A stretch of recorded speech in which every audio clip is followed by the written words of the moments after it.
Here I am. There we are. Welcome. Here comes. And Get right up to that mic, Ryan. are we all ready? Sloppy start as usual. Oh yeah! Oh yeah! First time readers. Ryan, I can't hear you. On the epic fantasy series called The Wheel of Time by Robert George. You can't hear anything? What's going on? Ryan, you need to turn your mic up. Turn it up. Can you hear me now? I hear you much better. All right, my bad, everybody. Okay, talk to me again. Say it again, Ryan. What? It's easy. Let's start over. All right, here we go. Start Oh over. yeah! Oh yeah! Oh yeah!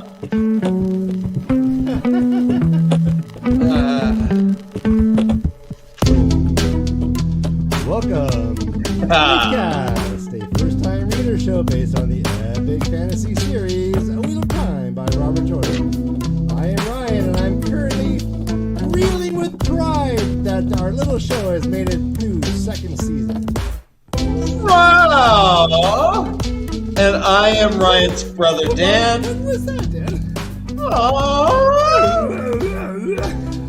And my last thought was regret. Fire would not be able to tell my son how I died. And we are the way the leaf.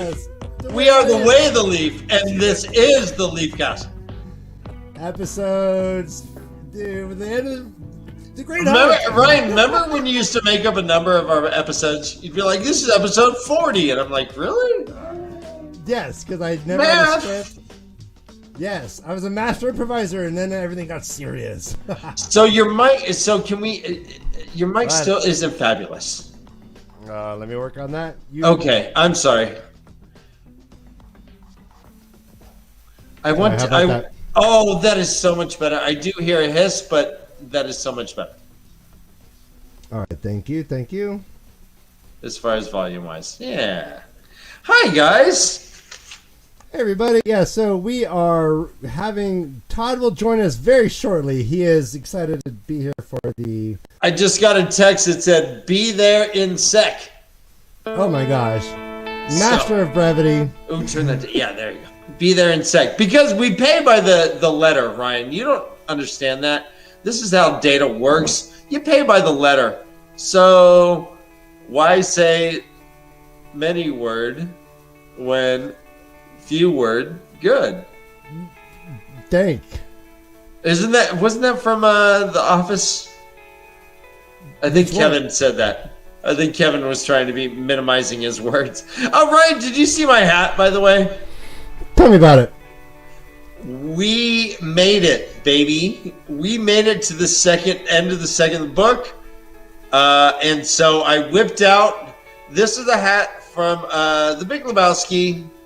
There was like Lebowski's Little Achievers, and they got these hats, and I got this hat, and I thought, why not a better time than now? Because we achieved it, Ryan. We did it. We are achievers. That's a great hat, Dan. I thought you were just basically saying like you got to some sort of like high level in some sort of weed smoking game or something. I did level up in that weed smoking game. What was that one called, Ryan? It was Up Yours. Hey, let's bring. It was called Up Yours. Yeah. They suck on this. It was called Up Yours, suck on this. Smoke if you got him. Puff puff pass. Up yours, suck on this. Yikes. Up left down right A B square. Ryan, we have friends all over the place here. We have friends. We have friends in low places. We have friends in medium places. We have friends in right and left places. We got friends. I'm just seeing a whole list of friends. I'm glad you're here. Apparently there's a bunch of other things going on tonight, and I'm really glad that you guys chose to actively be with us. We're gonna bring guys. I want you guys to loudly applaud. What? Ladies and gentlemen at home, loudly applaud, because it's the end of the Great Hunt for our first time reader named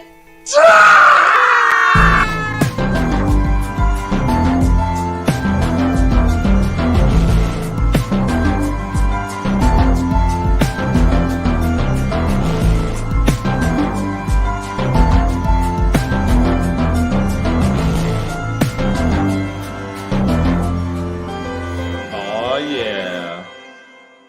Oh no. What? What? Nope. Oh, you. Oh, hello. See, Todd, we know you're faking it because there's no way that you could have waited an entire week to read these last 4 chapters. You got me. I know it. I know that Dan, you suck this stuff up. There's no way that you're finishing now. Well, I went through my second read of it. No. Oh yeah, It there was we so go. good. Todrick, my man, welcome. I love you. Thank you for joining us. Tarboy, that's a Brothers. new one. Todd, Brothers. Tarboy. Tarboy. Tarboy. Tarboy. All right, here we go. Tarboy. Todd. Oh, like TAVERN Todd. TAVERN. No. Todd! Teleran Todd. You're the master of the dream world. You are a hopper. No, we're your hopper. You're our young bull. There you go. How are you, my friend? I'm well. Super excited to be here with you guys, the Leaf brothers and the Leaf viewers out there. Indeed. The leaf viewers. We call them leafleteers Leafleteers. or Very leaflets. Or do we, Dan? What do we call them? I call them jumping leaf monkeys.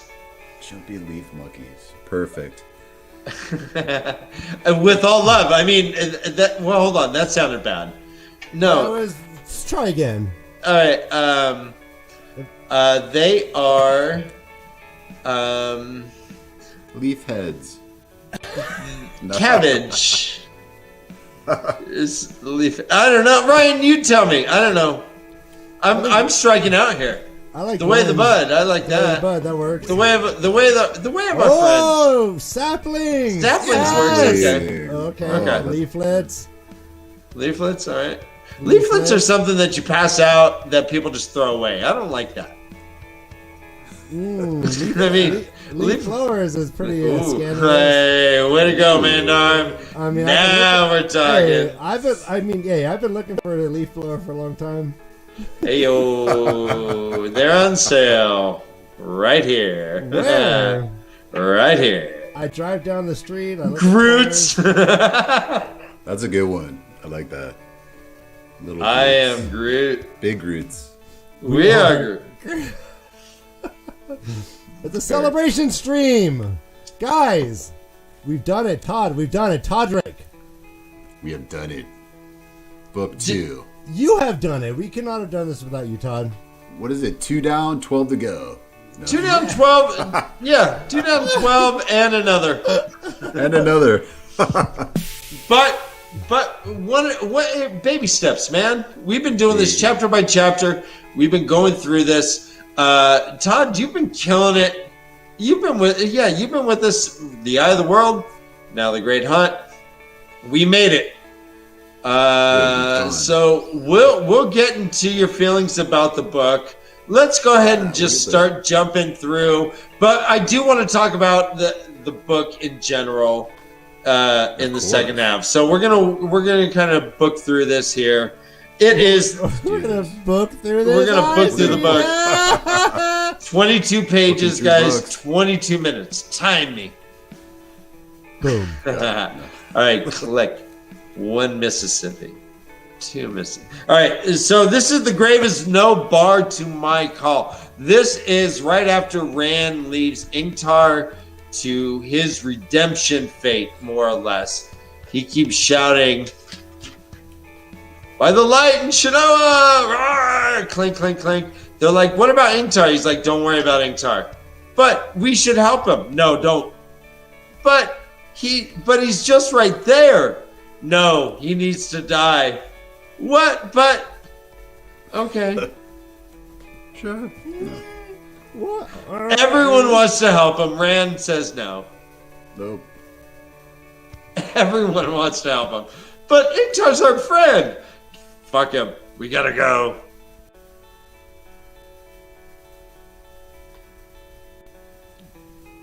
Do we, Oh, yeah, oh. and? Yes, Yes, and? chosen his fate. No, say again. Say again. I'm sorry, you froze for a second.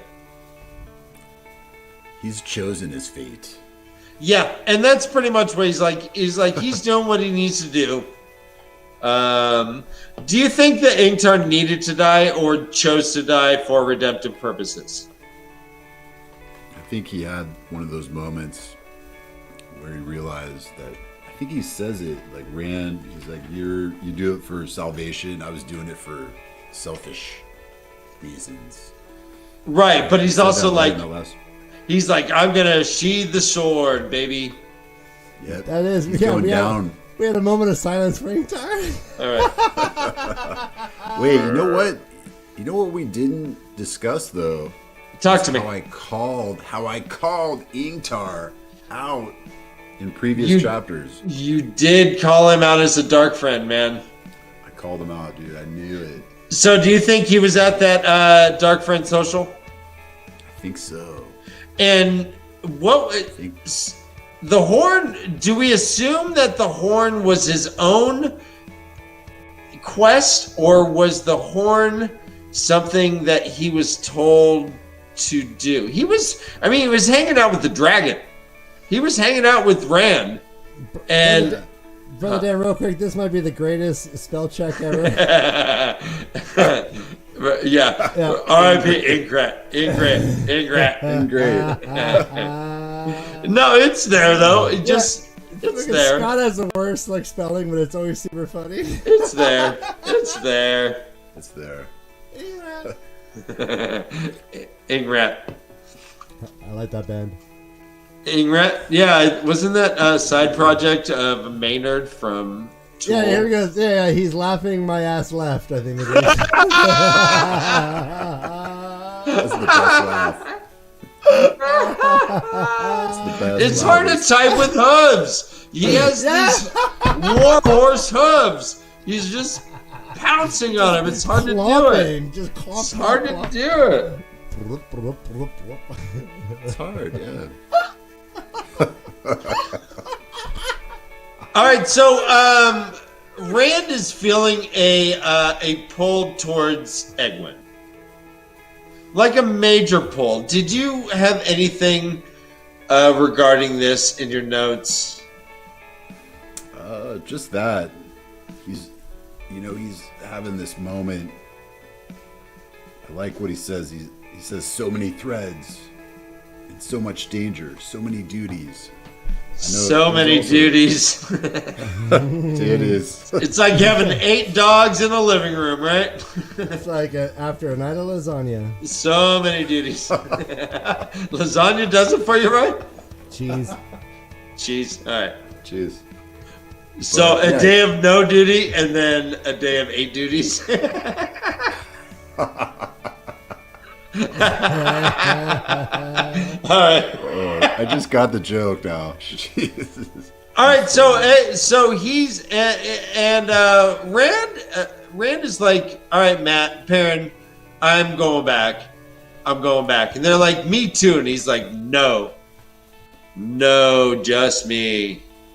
They're like, he's like, Matt, you need to go to Tarvalon. And this whole time he's just feeling like totally weeded out. He's like, fuck, I need to get down there. I need to do something. But Perrin's like, well, we ain't going nowhere. Look at clowns to the left of me, jokers to the right. Here we are. So, In the middle. Shanshin, thousands of Shanshin coming up from Falma. The other way, 8,000 white cloaks. Ooh, yeah. And we get to and they're pretty trapped, and Matt is like, well, hey, guys, I got this get out of jail free card. I got this shiny tiny horn. Hold on. It says we gotta have it for the last battle, sure, but it doesn't say that we can't use it anytime we want, right? Nothing says it can't. Yeah, he's like, And they're like, well, I guess. I don't know. And Matt's like, whips it from his saddle, puts that bitch right to his lips. What do you think it sounded like, Todd? ooh, it was a clear note. Golden? The horn was golden. It says Matt's hand shook as he raised the horn of Valir to his lips. It was a clear note, golden as the horn was golden. The trees around them seemed to resonate with it, and the ground under their feet, the sky overhead.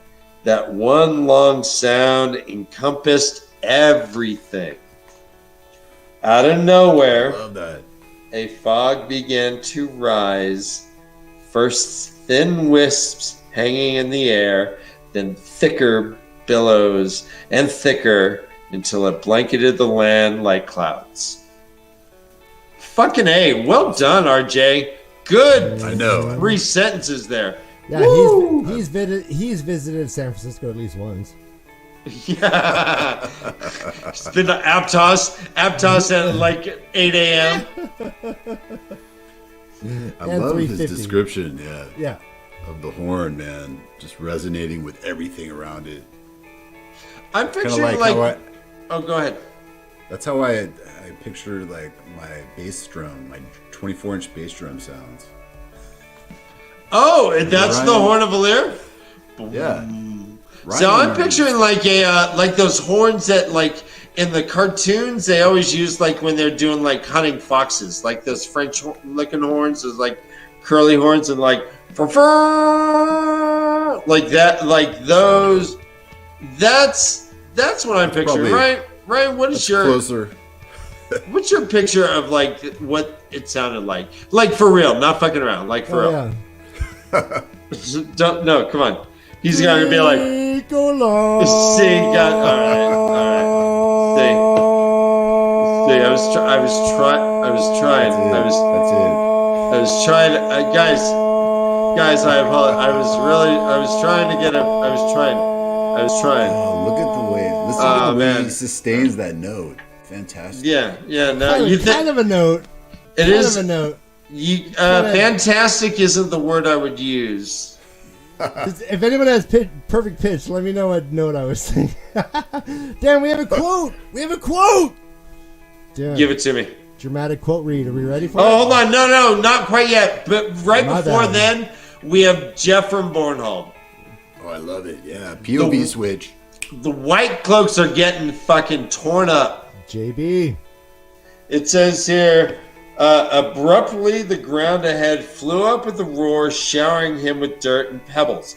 From the white blindness to his right, he heard another roar, and men and horses screamed. Then from his left, and again, thunder and screams hidden by the fog.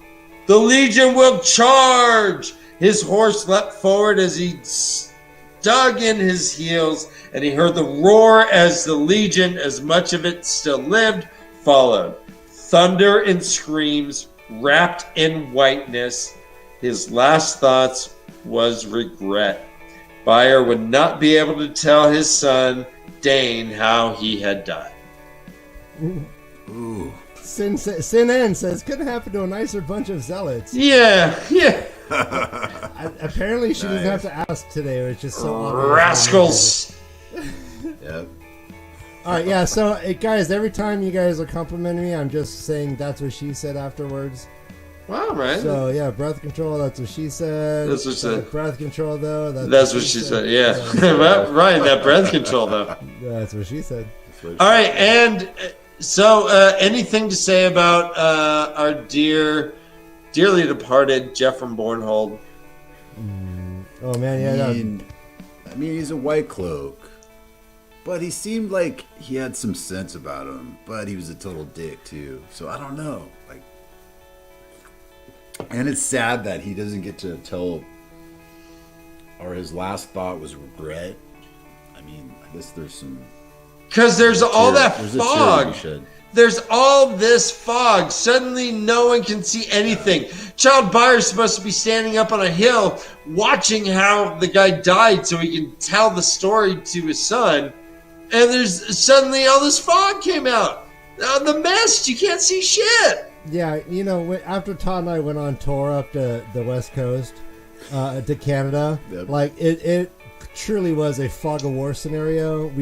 I could not tell you if I shot like civilians or enemies, if I like Fog of war. Yeah, seriously, I can't tell you if I like hit a right note or a wrong note. Just absolute fog of war. You went deep. You went deep, boy.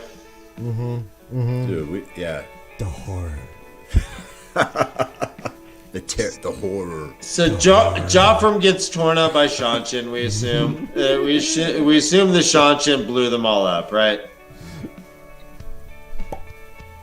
That's what they do. That's their MO, is to blow up the ground in front of you.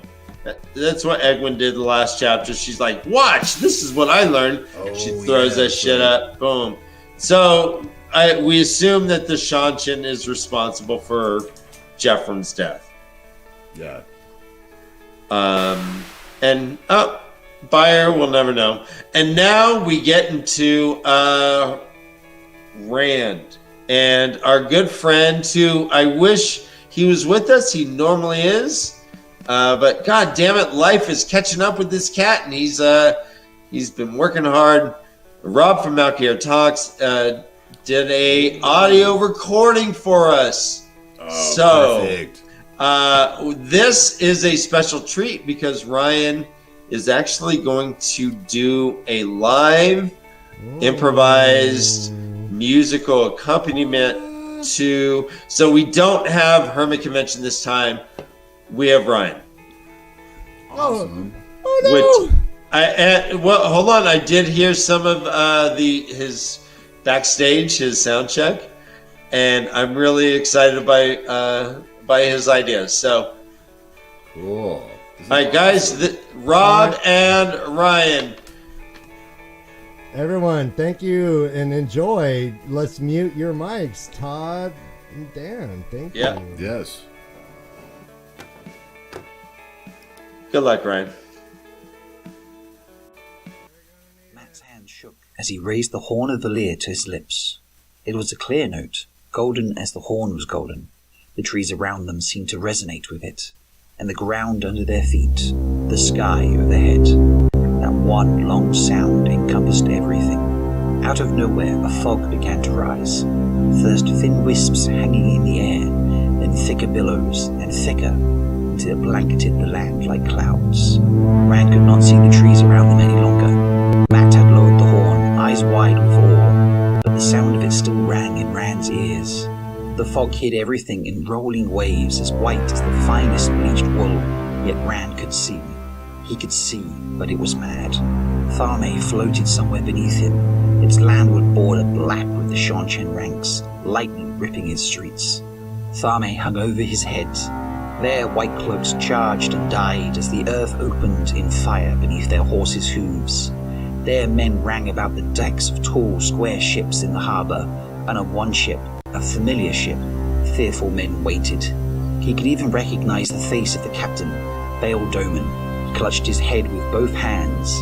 The trees were hidden, but he could still see each of the others clearly. Curran anxious, Matt muttering, fearful, Perrin looking as if he knew this was meant to be. The fog roiled up all around them. Curran gasped, "Lord Rand!" There was no need for him to point. Down the billowing fog, as if it were the side of a mountain, rode shapes on horses. At first the dense mists hid more than that, but slowly they came closer, and it was Rand's turn to gasp. He knew them. Men, not all in armor, and women. Their clothes and their weapons came from every age, but he knew them all. Rogosh Eagle-Eye, a fatherly-looking man with white hair and eyes so sharp as to make his name merely a hint. Guidal Kane, a swarthy man with the hilts of 2 swords sticking above his broad shoulders, golden-haired Brigitte with her gleaming silver bow and quiver bristling with silver arrows. More, he knew their faces, knew their names, but he heard 100 names when he looked at each face, some so different that he did not recognize them as names at all, though he knew they were. Michael instead of Mikkel, Patrick instead of Pedrick, Oscar instead of Otern. He knew the man who rode at their head too, tall and hook-nosed, with deep, dark-set eyes, his great sword Justice at his side. Arthur Hawkwing. Matt gaped at them as they reined in before him and the others. Is this all of you? There were little more than 100, Rand saw, and realized that somehow he had known that they would be. Corin's mouth hung open, his eyes bulged almost out of his head. It takes more than bravery to bind a man to the horn. Arthur Hawkwing's voice was deep and carrying, a voice used to giving commands. Or a woman, Brigitte said sharply. Or a woman, Hawking agreed. Only a few are bound to the wheel, span out again and again to work the will of the wheel in the pattern of the ages. You could tell him, Lutheran, could you but remember when you wore flesh. He was looking at Rand. Rand shook his head, but he could not waste time with denials. Invaders have come, men who call themselves Shanshan, who use chained Aes Sedai in battle. They must be driven back into the sea. And there is a girl, Egwene out there, a novice from the White Tower. The Shanshan have her prisoner. You must help me free her. To his surprise, several of the small host behind Arthur Hawkwing chuckled, and Brigitte, testing her bowstring, laughed. You always choose women who cause you trouble, Lutheran. It had a fond sound, as between old friends. My name is Randall Four, he snapped. You have to hurry, there isn't much time. Time? Brigitte said, smiling. We have all of time. Guidal Kane dropped his reins, and guiding his horse with his knees, drew a sword in either hand. All along the small band of horses, there was an unsheathing of swords and an unlimbering of bows, a hefting of spears and axes. Justice shone like a mirror in Arthur Hawkwing's gauntleted fist. I have fought by your side times beyond number, Lutheran, and faced you as many more. The wheel spins us out for its purposes, not ours, to serve the pattern. I know you if you do not know yourself. We will drive these invaders out for you. His warhorse pranced, and he looked around, frowning. Something is wrong here. Something holds me. Suddenly he turned his sharp-eyed gaze on Rand. You are here. Have you the banner? A murmur ran through those behind him. Yes. Rand tore open the straps of his saddlebags and pulled out the dragon's banner. It filled his hands and hung almost to his stallion's knees. The murmur among the heroes rose. The pattern weaves itself around our necks like halters, Arthur Hawkwing said. You are here. The banner is here. The weave of this moment is set. We have come to the horn, but we must follow the banner and the dragon. Curran made a faint sound as if his throat had seized. Burn me, Matt breathed. It's true. Burn me. Perrin hesitated only an instant before swinging off his horse and striding into the mist. There came a chopping sound, and when he returned, he carried a straight length of sapling shorn of his branches. Give it to me, Rand, he said gravely. If they need it, give it to me. Hastily, Rand helped him to tie the banner to the pole. When Perrin remounted, pole in hand, a current of air seemed to ripple the pale length of the banner, so the serpentine dragon appeared to move, alive. The wind did not touch the heavy fog, only the banner. You stay here, Rand told Curran. When it's over, you will be safe here. Curran drew his short sword, holding it as if it might actually be of some use from horseback. Begging your pardon, Lord Rand, but I think not. I don't understand a tenth of what I've heard, or what I'm seeing. His voice dropped to a mutter before peeking at the inn. But I've come this far, and I think I'll go the rest of the way.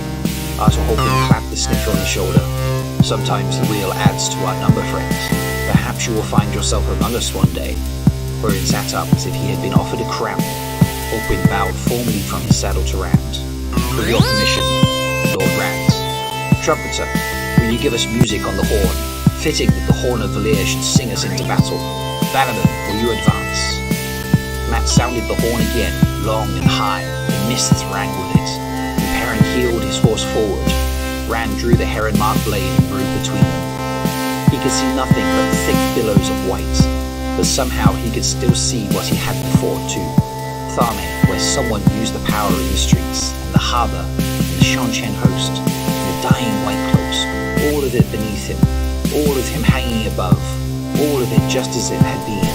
It seemed as if no time at all had passed since the horn was first blown, as though time had paused while heroes answered the call and now resumed counting. The wild cries that wrung from the horn echoed in the fog, and the drumming of hooves as the horses picked up speed. Rand charged into the mists, wondering if he knew where he was headed. The clouds thickened, hiding the far ends of the rank of heroes galloping to either side of him, obscuring more and more, till he could see only Matt and Perrin and Hurin closely. Hurin crouched low in his saddle, wide-eyed, urging his horse on. Matt sounding the horn and laughing between. Perrin, his yellow eyes glowing. The dragon's banner streaming behind him. Then they were gone too, and Rand rode on alone, as it seemed. In a way, he could still see them, but now it was the way he could see Farming and Shanshin. He could not tell where they were or where he was. He tightened his grip on his sword, peered into the mist ahead. He charged alone through the fog, and somehow he knew that this was how it was meant to be. Suddenly, Baalzamon was before him in the mists, throwing his arms wide. Red reared wildly, hurling Rand from his saddle. Rand clung to his sword desperately as he soared. It was not a hard landing. In fact, he thought with a sense of wonder that it was very much like landing on nothing at all. One instant he was sailing through the mists, and the next he was not. When he climbed to his feet, his horse was gone, but Baalzamon was still there, striding toward him with a long, black-charred staff in his hands. They were alone, only they in the rolling fog. Behind Baalzamon was shadow. The mist was not dark behind him. This blackness excluded the white fog. Rand was aware of other things too. Arthur Hawkwind and the other heroes meeting the Shanshin in dense fog. Perrin with the banner swinging his axe more to fend off those who tried to reach him than to harm him. Matt still blowing wild notes on the horn of Valir. Hurin down from his saddle, fighting with short sword and swordbreaker in the way he knew. It seemed as if the Shanshin numbers would overwhelm them in one rush. Yet it was the dark-armed Shanshin who fell back. Rand went forward to meet Baalzamon. Reluctantly he assumed the void, reached for the true source, was filled with the one power. There was no other way. Perhaps he had no chance against the Dark One, but whatever chance he did have lay in the power that soaked into his limbs, seemed to suffuse everything about him, his clothes, his sword. He felt as if he should be glowing like the sun. It thrilled him, it made him want to vomit. "Get out of my way," he grated. "I am not here for you." "The girl?" Baalzamon laughed. His mouth turned to flame. His burns were all but healed, leaving only a few pink scars that were already fading. He looked like a handsome man of middle years, except for his mouth and his eyes. "Which one, Luceren? You will not have anyone to help you this time. You are mine or you are dead, in which case you are mine anyway." "Liar!" Rand snarled.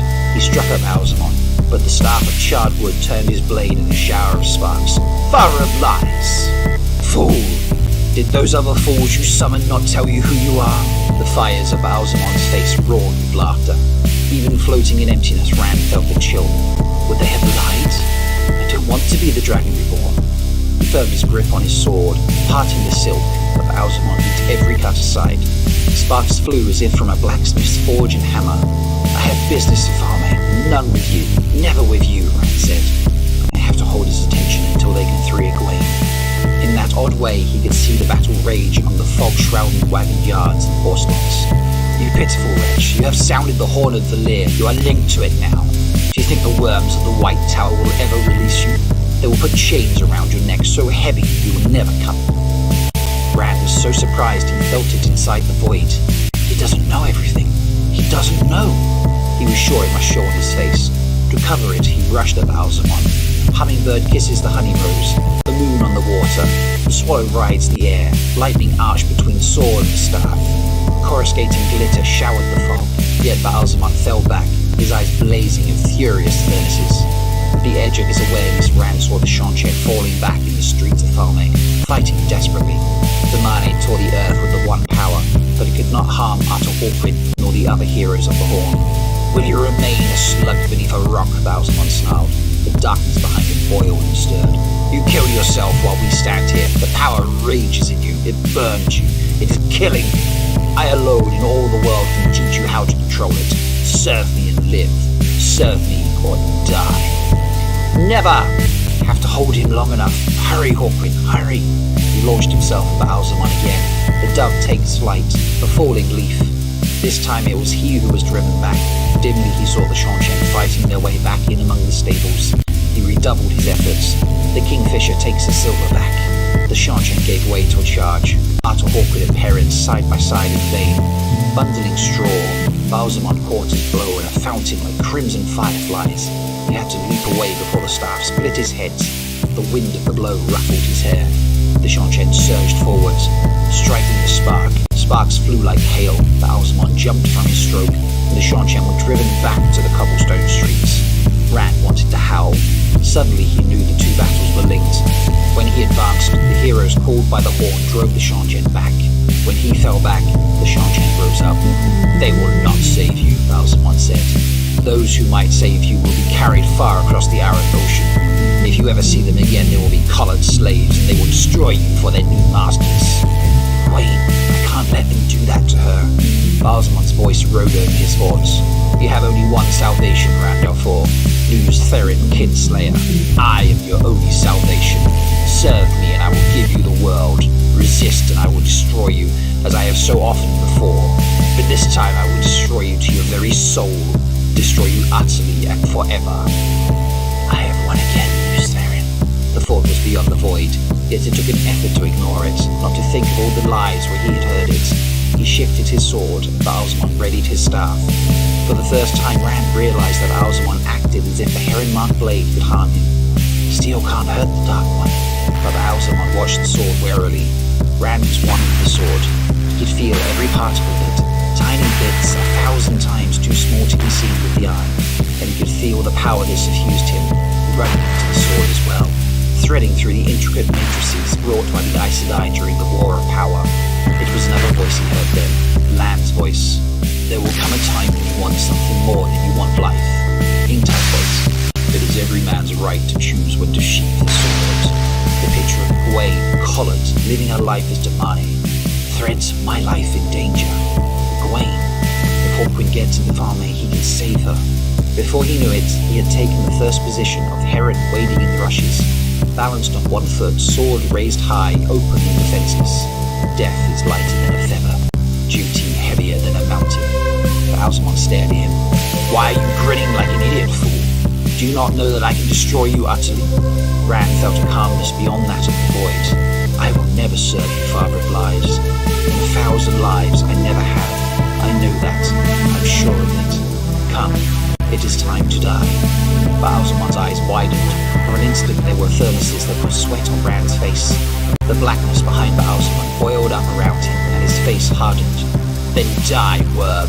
He struck with the staff, as with a spear. Rand screamed as he felt it pierce his side, burning like a white-hot poker. The void trembled, but he held on with the last of his strength, and drove the heron-marked blade into Baalzamon's heart. Baalzamon screamed, and the dark behind him screamed. The world exploded in fire. Man's hand shook as he raised the horn of the lyre to his lips. It was a clear note, golden as the horn was golden. The trees around them seemed to resonate with it. And the ground under their feet, the sky overhead. That one long sound encompassed everything.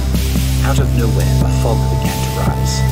First thin wisps hanging in the air, and thicker billows, and thicker, until it blanketed like clouds. Rand could not see the trees around them any longer. Matt had lowered the horn, eyes wide with awe, but the sound of it still rang.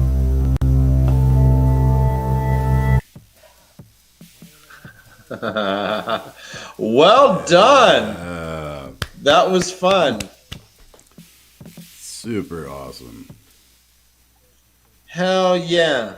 So, Todd, let's talk about this scene, shall we? Brother Dan. Oh, this epic scene. I'm going to let you just describe this whole scene for me. I don't want to talk. I want you to describe what's going on. They're pinned between the Shanshan and the White Cloaks. Shit's going down. Matt blows the horn. A fog comes, and boom. The imagery is amazing. I love the imagery about the fog becomes like a mountain, and then Huron's like, Rand, look. And they're like, the heroes are coming down a mountain of fog Awesome. galloping. It's so amazing. I can't wait to see that. Like, and just the imagery of that. What's your concept of the heroes? The heroes, yeah, that's really interesting. It's like I was like thinking about like this gang. They're like this mercenary gang of the wheel. Okay. That comes in to do like, you know, you call them up. You know, they're like the Ghostbusters. They fucking and just like, or they're like the Marvel. You know, the Avengers. Who are you gonna call? Heroes of the Task Horn. Force. Yeah. Or just Avengers, you know, like just elite task force just comes in and cleans up the mess. They do suggest that they have openings. They do suggest that her might be part of them sometime. They're like, well, you know, hey, you know, we have I don't know, what is it like? Is it like a soccer club where you have like the under 19 and then, you know, you get brought up through the system to become a hero, or you just become a hero? Plus they all have horses. Where'd they get these horses? Are the horses heroes? Oh yeah, someone asked that question. I think it was, I can't remember. I saw that question come across the screen. Probably Mandar, the horse. Totally. I think they are. Yeah, I assume they have the same horses, right? Because they have all their weapons. They have all their same weapons. Like Rand was like, oh, all the weapons from the different ages and all these. Yeah. I'm assuming they get their awesome horses and stuff. Right. All right, so these heroes are souls that are like bound to the pattern, kind of, that get called out by this horn.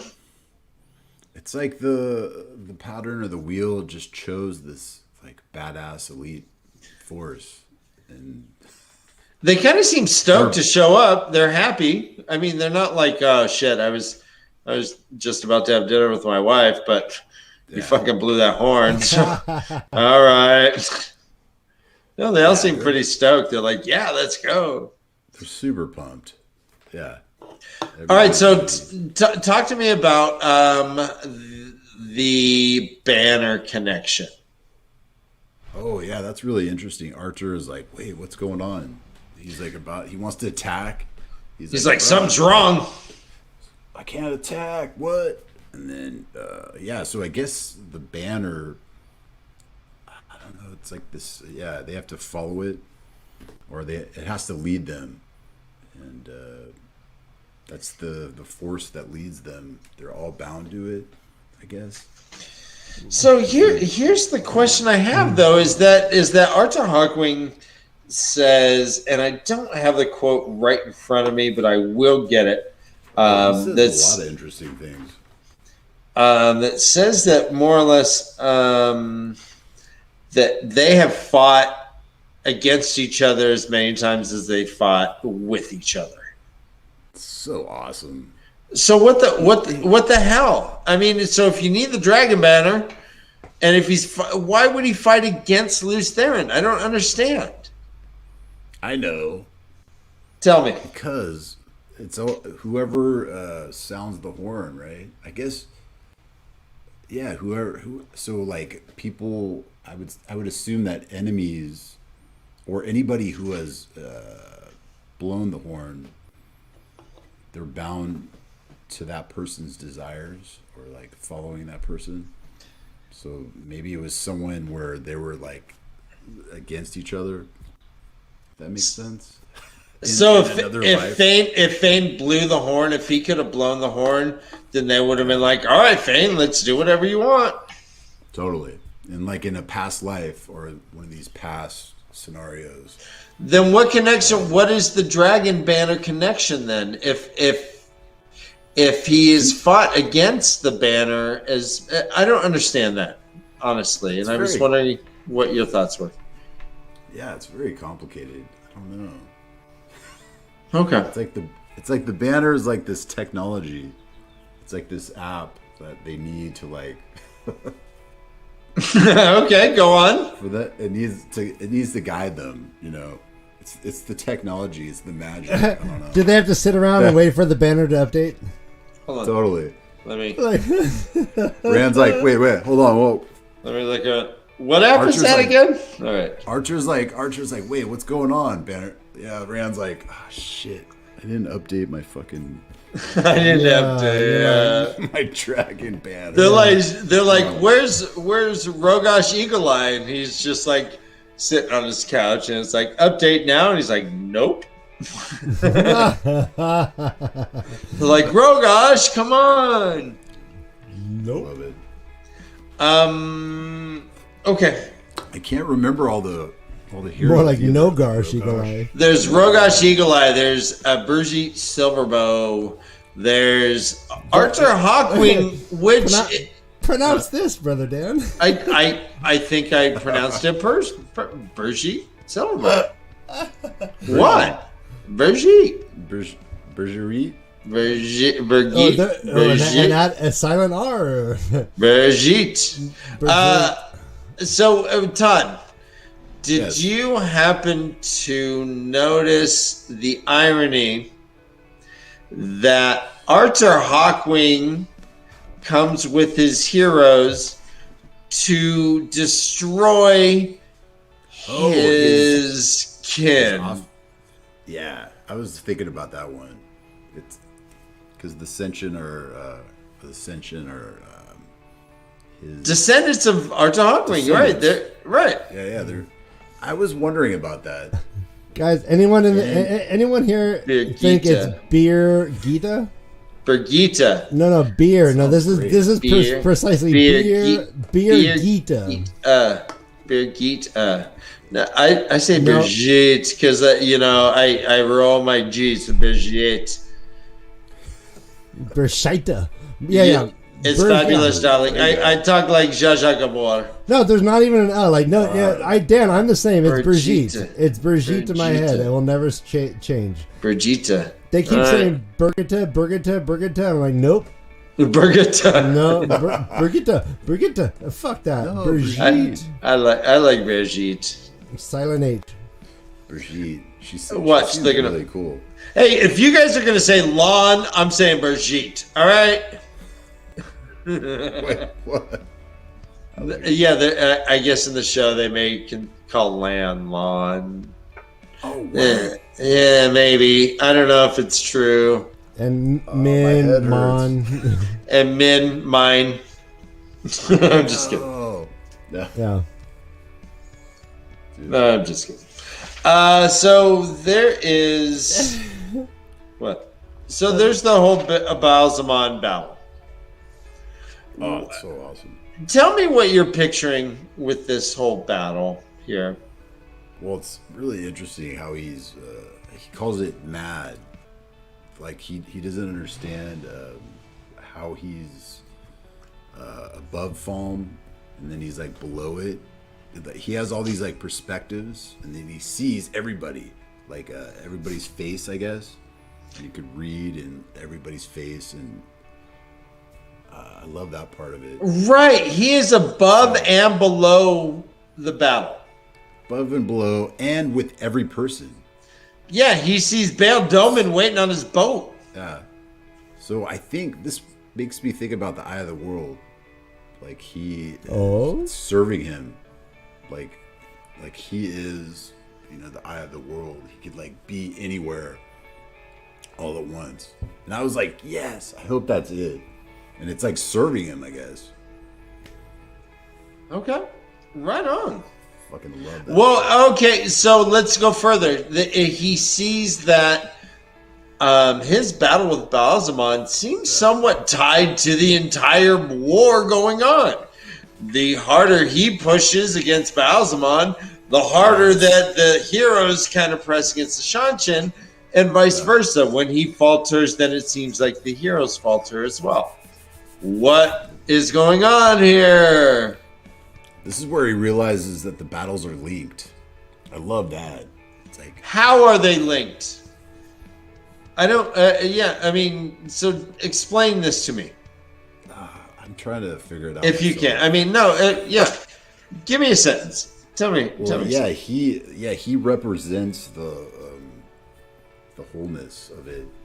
Both I guess Balsamon and Rand, they represent the opposing sides in general, I guess. So like maybe this is what's happening on a metaphysical level. Like they're in this like this metaphysical level, but everything outside of it is representative of that. Yeah. It makes as much sense as it makes in the book. No, it blew me away. Yeah, it's a weird concept to think that one guy fighting another guy, and when he does good, everyone goes yeah, and when he does bad, they go boo. And Yeah. I think more like if like LeBron James is having a bad game, I think his teammates suffer, but when he's doing well, then they are just flowing. Totally. Do you with Steph Curry? No. Do you see any Rand, like biblical parallels or any sort of thing that's? I mean, if you blow a horn, a shofar, a horn, or whatever, and you get like heroes from the dead that show up, this is a pretty not only magical event, but really confirms the idea of a creator and souls and all those stories of heroes of the horn. I mean, they're true. They all show up. Yeah, it's like an Old Testament kind of thing, I guess. But apparently, Huron is like liable to get like is it eligible? Like they're like, hey, you never know, Huron. They're like, yeah. Is that like if you're badass? Well, here's what it says. It says Huron drew a short sword because Rand said, "You stay here. When it's over, you'll be safe here." He's like, begging your pardon, Lord Rand, but I think not. I don't understand the 10th part of what I've heard or what I'm seeing. But I've come this far, and I think I'll go the rest of the way. Arthur Hawkwing clapped the sniffer on the shoulder. Sometimes the wheel adds to our numbers, friend. Perhaps you will find yourself among us one day.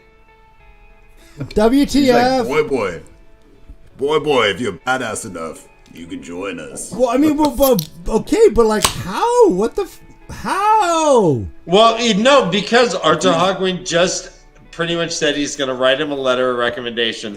He's like, I know the dean of the pattern. You can go to the Great Hall of Chirakas and talk to the Council of Nine Moons or whatever. Hey, so I know the wheel.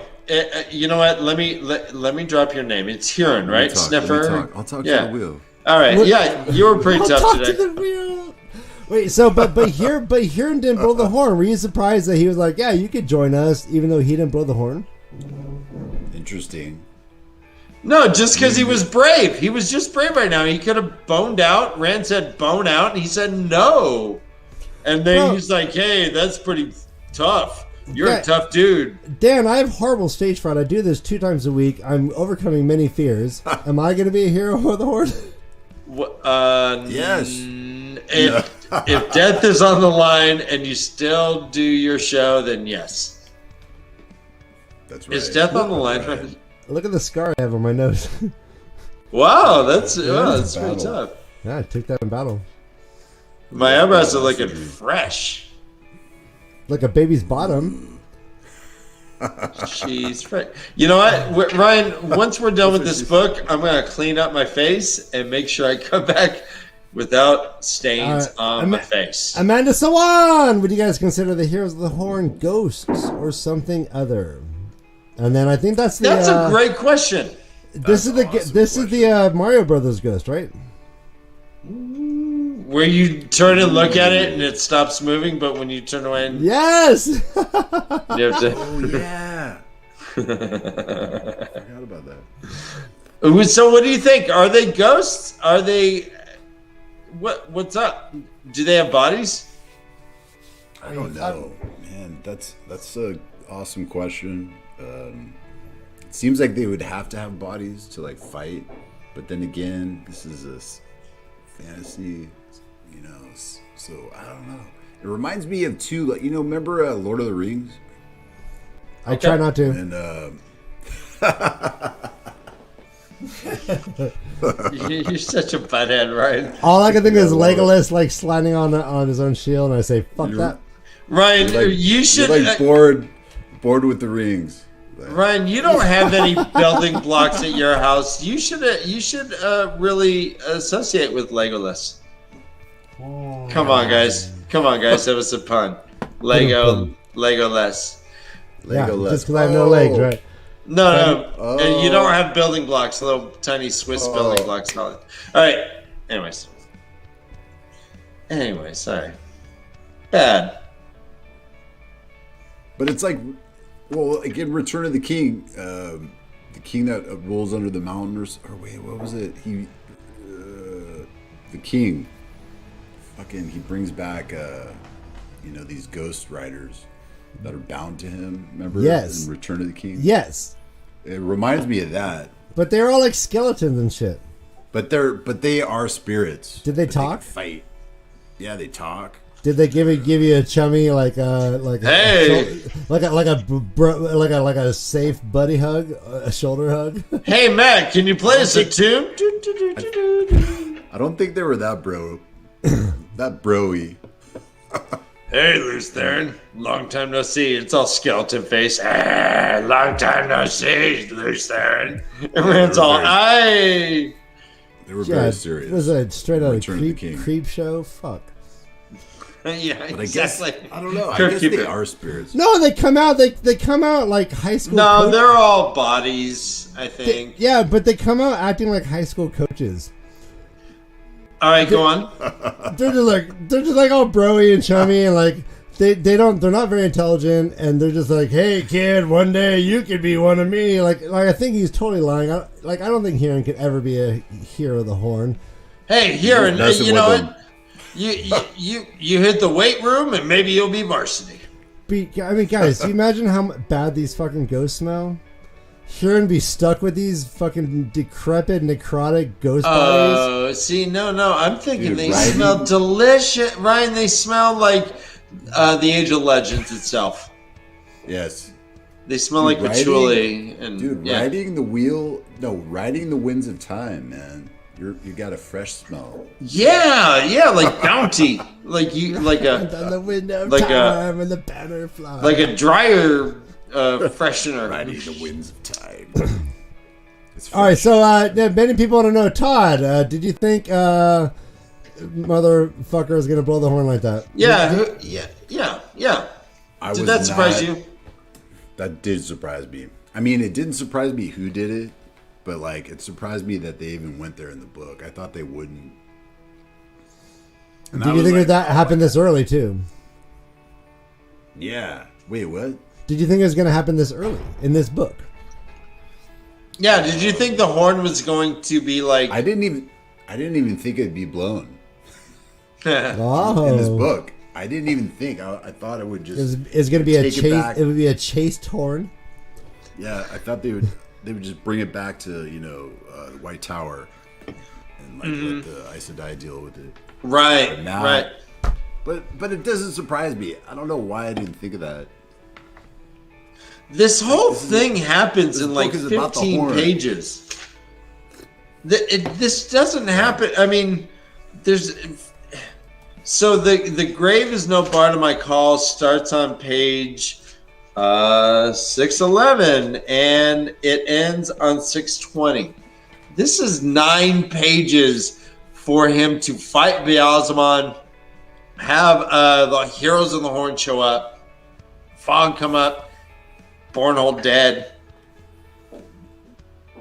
Yeah, he Pray. really packed it in. Robert Right. Jordan packed it in on this chapter. Right. I think he was like, you know what? I'm pushing like 555. And that's it. It's like that's He's like, it. I gotta finish. He's like, I Yeah, could like- have rode. He had like 100 pages of battle, and he's like, "Fuck it, fog of war. Let's move on." No one knows what happened. Move on. Those 9 pages start with them leaving Ingtar. So all of this happens in like 8 So pages. Right. So what are your thoughts about like the battle itself? Him taking on Balzamon, so he gets a brand on his hand, the sword gets dissolved, he gets a wound in his side. He kind of partially sheathes the sword. Right. He takes one, but he. I'm kind of jumping ahead, I guess. Fuck. No, that's fine. No, we're talking. We're there. We're the whole book, baby. We're there now. You know what? I really love the part though when they blow the horn and the You would. I broke him. Say again. So when he blows the horn and the heroes come. I like he talks about time kind of stops. It slows down right there.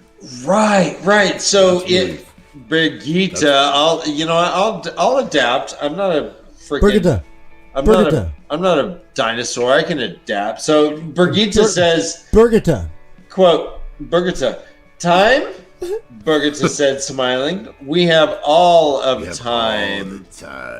All of time.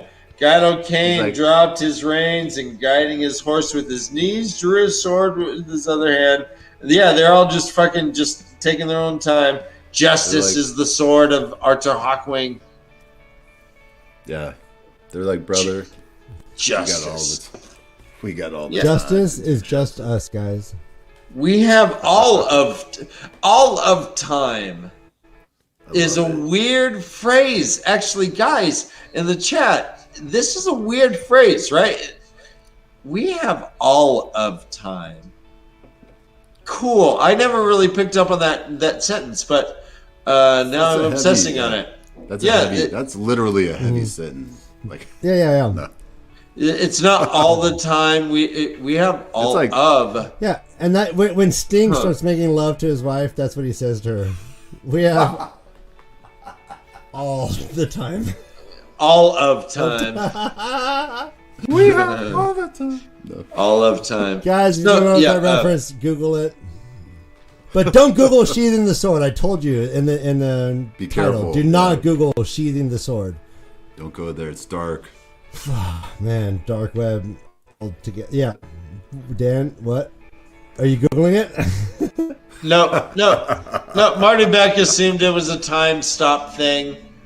Yeah. But we do have time occurring. So I guess it stopped. Yeah, I don't know. But, I mean, there was battles going on. Rand was watching these battles from above and below. All right, Dan, it's Max Payne's slow down camera. Was it? It was steady aim. Yeah. So you dive sideways. Dead You dive sideways. Everything slows down. You can shoot 20 people. Dead aim.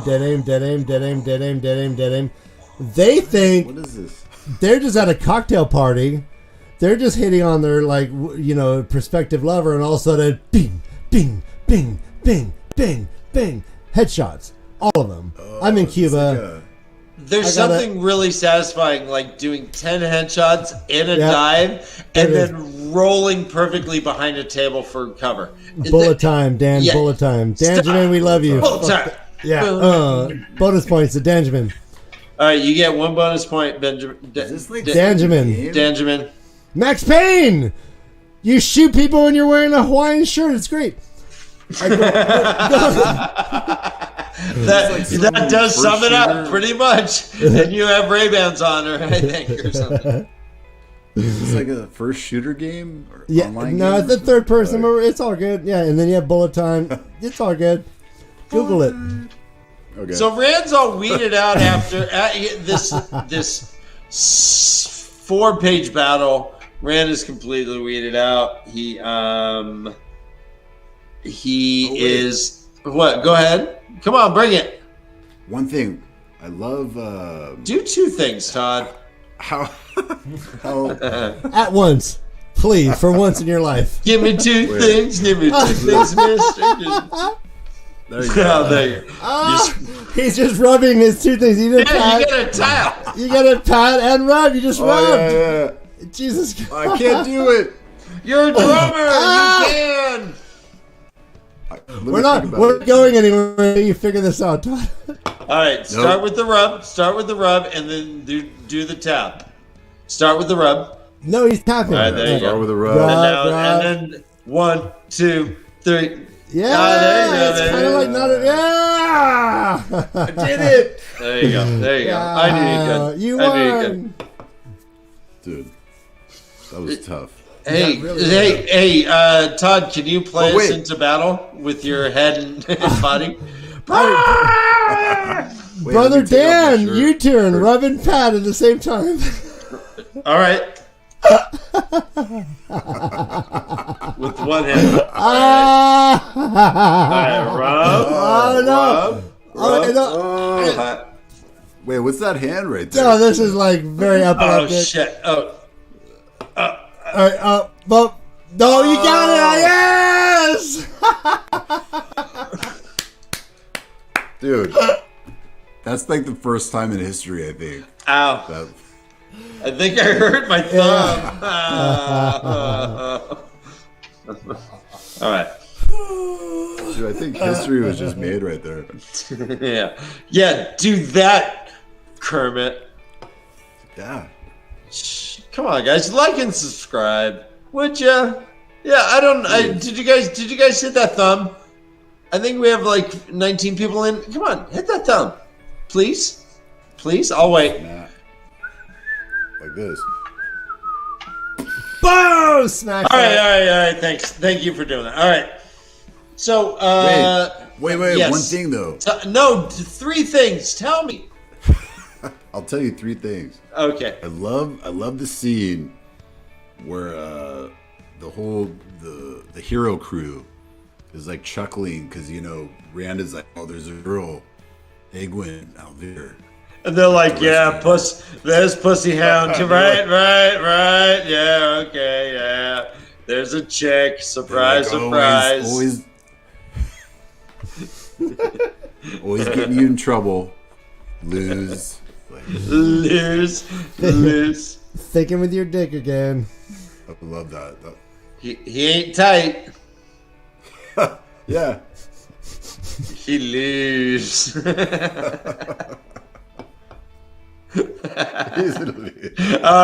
went Ryan. That was like an awesome scene though. Hey, did you notice I got a new background thingy? Oh, that's good. it. Yep, here we go. Yeah. Whoa. Tell us about it. All right, so the top is the first alien that was ever on Earth. The second was the alien that came right after the flood and encouraged the pyramids. The third one was the alien that created flowers. There was no flowers until this alien came up. What was the names of these aliens? The first one was Lyala. The second one was Shra.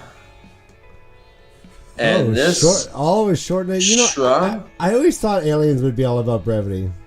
You're right. And this one was. Ooh, it doesn't even have like. Yeah, you can't say it in English, but. Is it like this note? All right, go. Close. Yeah, thanks. All right, is this Scientology, Dan? Okay. All right. I'm gonna have my own little webinar, guys. I'd like you guys to really kind of join in. I just want to teach you guys just a couple truths, This is and then let you Dan talk. and then just let you make your own decision. So I got involved. I was in Hollywood. You know what? I don't even want to talk about it right. We got no. We'll talk about it maybe on Sunday. But we got stuff to do here. We got to get through this book. We're finished the book. We got stuff to talk about. So Rand fights Bylsmon, and here's the final thing. Bosman's eyes widened. For an instant, they were furnaces that put sweat on Rand's face. The blackness behind Bosman boiled up around him, and his face hardened. Then die, worm. And actually, his words here are a little weird. He says, "Don't you think I can destroy you utterly?" Which I thought was a little awkward. Yeah, which I think is like how you would kill a cow. You take the udders first, and then like use the udders to wrap around their neck and kill them. I can destroy you utterly. Oh, squeeze! Oh, I'm drowning in milk. Eat these udders. He says, "Then die, worm." He struck with his staff as with a spear. Rand screamed as he felt it pierce his side, burning like a white-hot poker. The void trembled, but he held on with the last of his strength and drove the heron-marked blade into Baalzamann's heart. Ballsy screamed, and the dark behind him screamed. The world exploded in fire. Boom. And then Min is, she sees a freezing Rand, and she decides that she needs to warm him up more or less, right? It's really cool because she is drawn to him in a sense, right? Right, and I did jump ahead. She is on the streets, and she kind of gives us Dead the recap. Bodies. Right, dead bodies like littered everywhere. Dude, carnage. She gives us the ground-eyed view of the battle, more or less, that is going on between the heroes and the Shanshin. So Rand is up there just fighting Baalzamann up in space, more or less, up in the clouds. And but she is down by the harbor, and the boats are blowing up. Birgitta fucking has a. Oh, she takes out a boat. She totally takes out a boat. Like riding across the water. Like, it's so awesome. Oh my god. Right. So Min is just baffled by everything that's going on. Yeah. The world is blowing up all around her, and she's like, "What the fuck? This seems like magic hero stuff." Which guess what? Hey, magic heroes are here. Sure. Yeah. So she gets back to with Nynaeve. Nynaeve is, because there were horse-sized fireballs and head-sized fireballs being thrown at them. So they had split up a little bit, but they get back together more or less. Egwin's there. Egwin, Dan, I totally imagine it's like a video game when you're going like a side scroller, and when you have a big fireball, you gotta jump, right? And then sometimes you got a little fireball, you gotta duck, right. And then maybe do a little jump for a small, maybe little mini jumps, and a big jump for a big fireball. Yep. Duck. That's what I think is happening.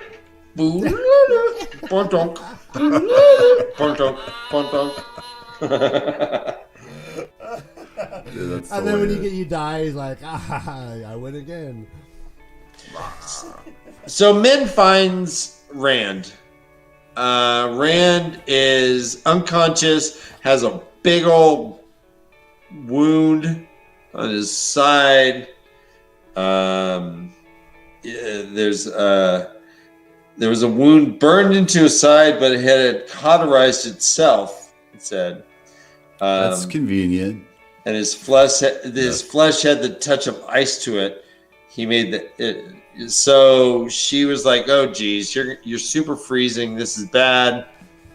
Only one way to keep you warm is my own body. A spoon. I got a spoon. I got to straddle you." She's like, "Sorry, Rand." She's just yeah. So she's all over Rand, "Oh no, it's for your own good, it's for your own good." And then all of a sudden, someone walks in. Whoa! blushes. She just blushed. I I think that it says that, right? Doesn't she blush? Like, wait. It's one of those lamps that have many colors. So Min and Elaine have a little thing here. I'm sorry, not Elaine. Min and Egwin have a little thing here. Elaine and Nynaeve are off to get the horses. Min is straddling her boy, trying to keep him warm because he's freezing and unconscious. And Egwin comes in, the kind of girlfriend, right? Oh yeah, Min's cheeks colored. It says. There you go. Egwin is pretty much like, okay, what's up? She's like, oh, he was super cold, and he was super cold. She's like, well, okay, fine. There's blankets in the closet. She's like, you know what Rand is, though, don't you? And she's like, well, yeah. Min's like, I think I do. Why do you care? And she's like, well, you can't marry him. And so she says, quote, speak for yourself, Min said. She pulled Rand's face against her breast. It's like Elaine said, you tossed him aside for the White Tower. What should you care if I pick him up? Kind of awkward when she just starts motorboating Rand and like saying Totally, dude.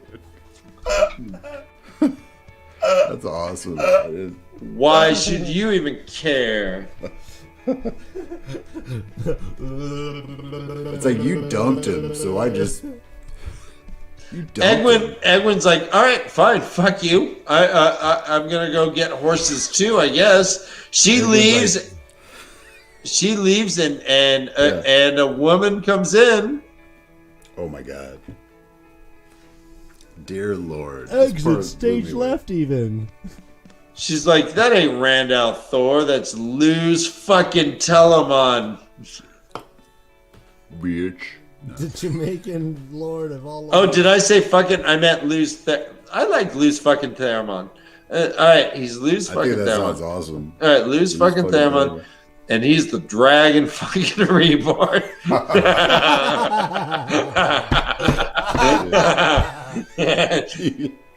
And Min's all, who are you? You got that, Missy? And she's all, I'm Lanfear. What does that name mean to you, Todd? She is the daughter of the night? Is that who she is? Okay. Lady? Or wait. Yes, daughter of the night, yes. Uh-huh. This blew me away, man. I was just like, what the what? Like, he's just walking around. And she has a white dress and black hair. Do you think she's a virgin? What? Brian, that's... Hey, relevance sustained. All right. Sorry. Yeah, approach the bench. Well, obviously she's not, because she says, quote, Luz Theron was and is mine, girl. Tend him well for me until I come for him. And then she was gone. Poof. 1 minute she was there, and poof, she's gone. So there's a beautiful woman in a white dress and black hair. She calls herself Lanfear. You know that name, right? You know the daughter of the night, meaning she is one of the... Forsaken. So what does the term Forsaken mean to you, Todd? We're 2 books in. These are the Aes Sedai that crossed over to the Dark One. Or wait, okay. Is that what it is? I can't remember. Yeah, they're all bound. They're all bound with them in Shia Ghul. Right. Except for a few that have gotten out because the seals are broken. A few that have gotten out. She didn't mention a name. She mentioned Ishmael. Ismail, yeah. Ishmael. She's like supposedly more powerful or as powerful. I can't remember. So here's what it says. It says, quote, he doesn't believe yet, I think. He knows, but he does not believe. And this is while she's smoothing Rand's hair as he's unconscious. And drawing on his forehead, right? I have guided his steps, pushed him, pulled him, enticed him. He was always stubborn. For this time I will shape him. Ishmael thinks he controls events, but I do. Ooh. Her finger brushed Rand's forehead as if drawing a mark. Min thought uneasily that it looked like the dragon's fang. Rand stirred, muttering, the first sound or movement he had made since she found him. Ooh. Dear. Did she heal him? Ooh, I didn't think about that. Way to go, Good. Dan. Ooh. That's why I'm here, Ryan. Leading the witness, Dan. Leading the witness. I know. Your Honor. You know what? I'm gonna allow Have this man this. disbarred as a first-time reader. That is unacceptable, Brother Dan. Leading the witness. I'm gonna allow it, but I'm watching you, counselor. Who are you?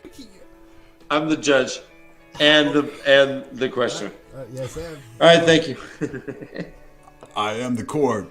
This is my court. I'm the bailiff too. You want to get kicked? You want me to kick your butt? You want me to kick your butt right now? I'm the only one who has a gun in this courtroom right now. All They're right. like, you can't handle me. No. Yeah. What was that? What was the People's Court bailiff's name? That was Skippy. Shut up. Oh, come on. I think it was. Fucking Skippy. We love that show, Dan. Come on. Pull it, Dan. Pull it. I remember. All right, so the announcer's name was Doug Llewellyn. Yes. Ooh. My friend The lived on judge Llewellyn was Street. Judge Wapner, Yeah. and it was bailiff Rusty. No. Rusty? You're- I'm saying Rusty. I think it was Rusty. Chat. You guys, bail me out. I think it was Rusty. All right. Yeah, I'm you're sticking right. I by. still have negative 5 points from a spoil last week, but Todd doesn't pay attention to me. He never listened to me as in the band. That's why. Wait, what did you say? No. Ah! I think it was bailiff Rusty. All right, so Lanfear came and drew a little mark on his head and said, "Yeah, hold on to him for me. Fuck him if you will, but he's mine. He's mine." Do And then he poofs. Said, quote, she wished she did not feel as if she wanted him to protect her regarding she was hugging Rand's unconscious form tightly. Poor girl. And then this ends with Child Buyer galloping away. He has he pretty much has one thing to say. He's like, "Yep, I need to go." Here's what it says.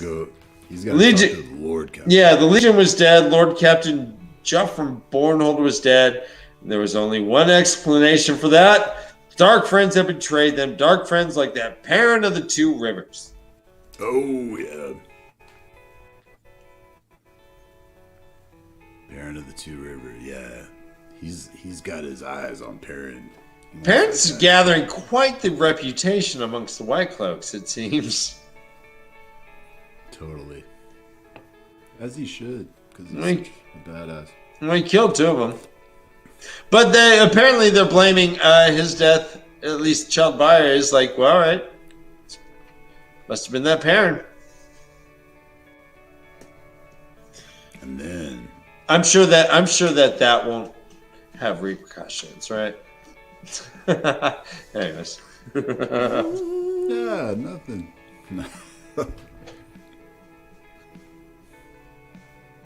But I love. What is he? He's got to tell what he saw in the sky above Falm. Right.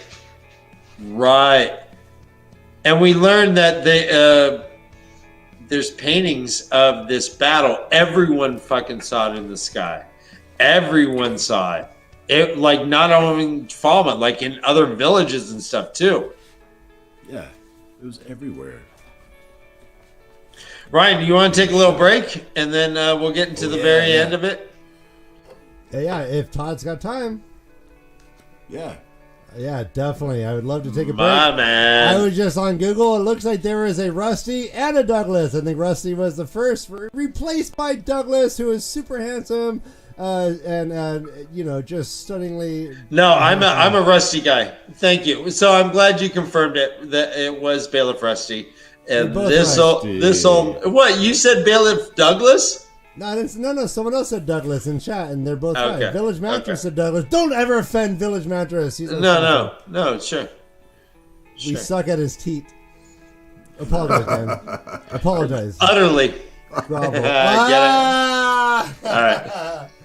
All right, break time, everybody, break time. Mute your mics.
Is this It Looks Like a Black Hole?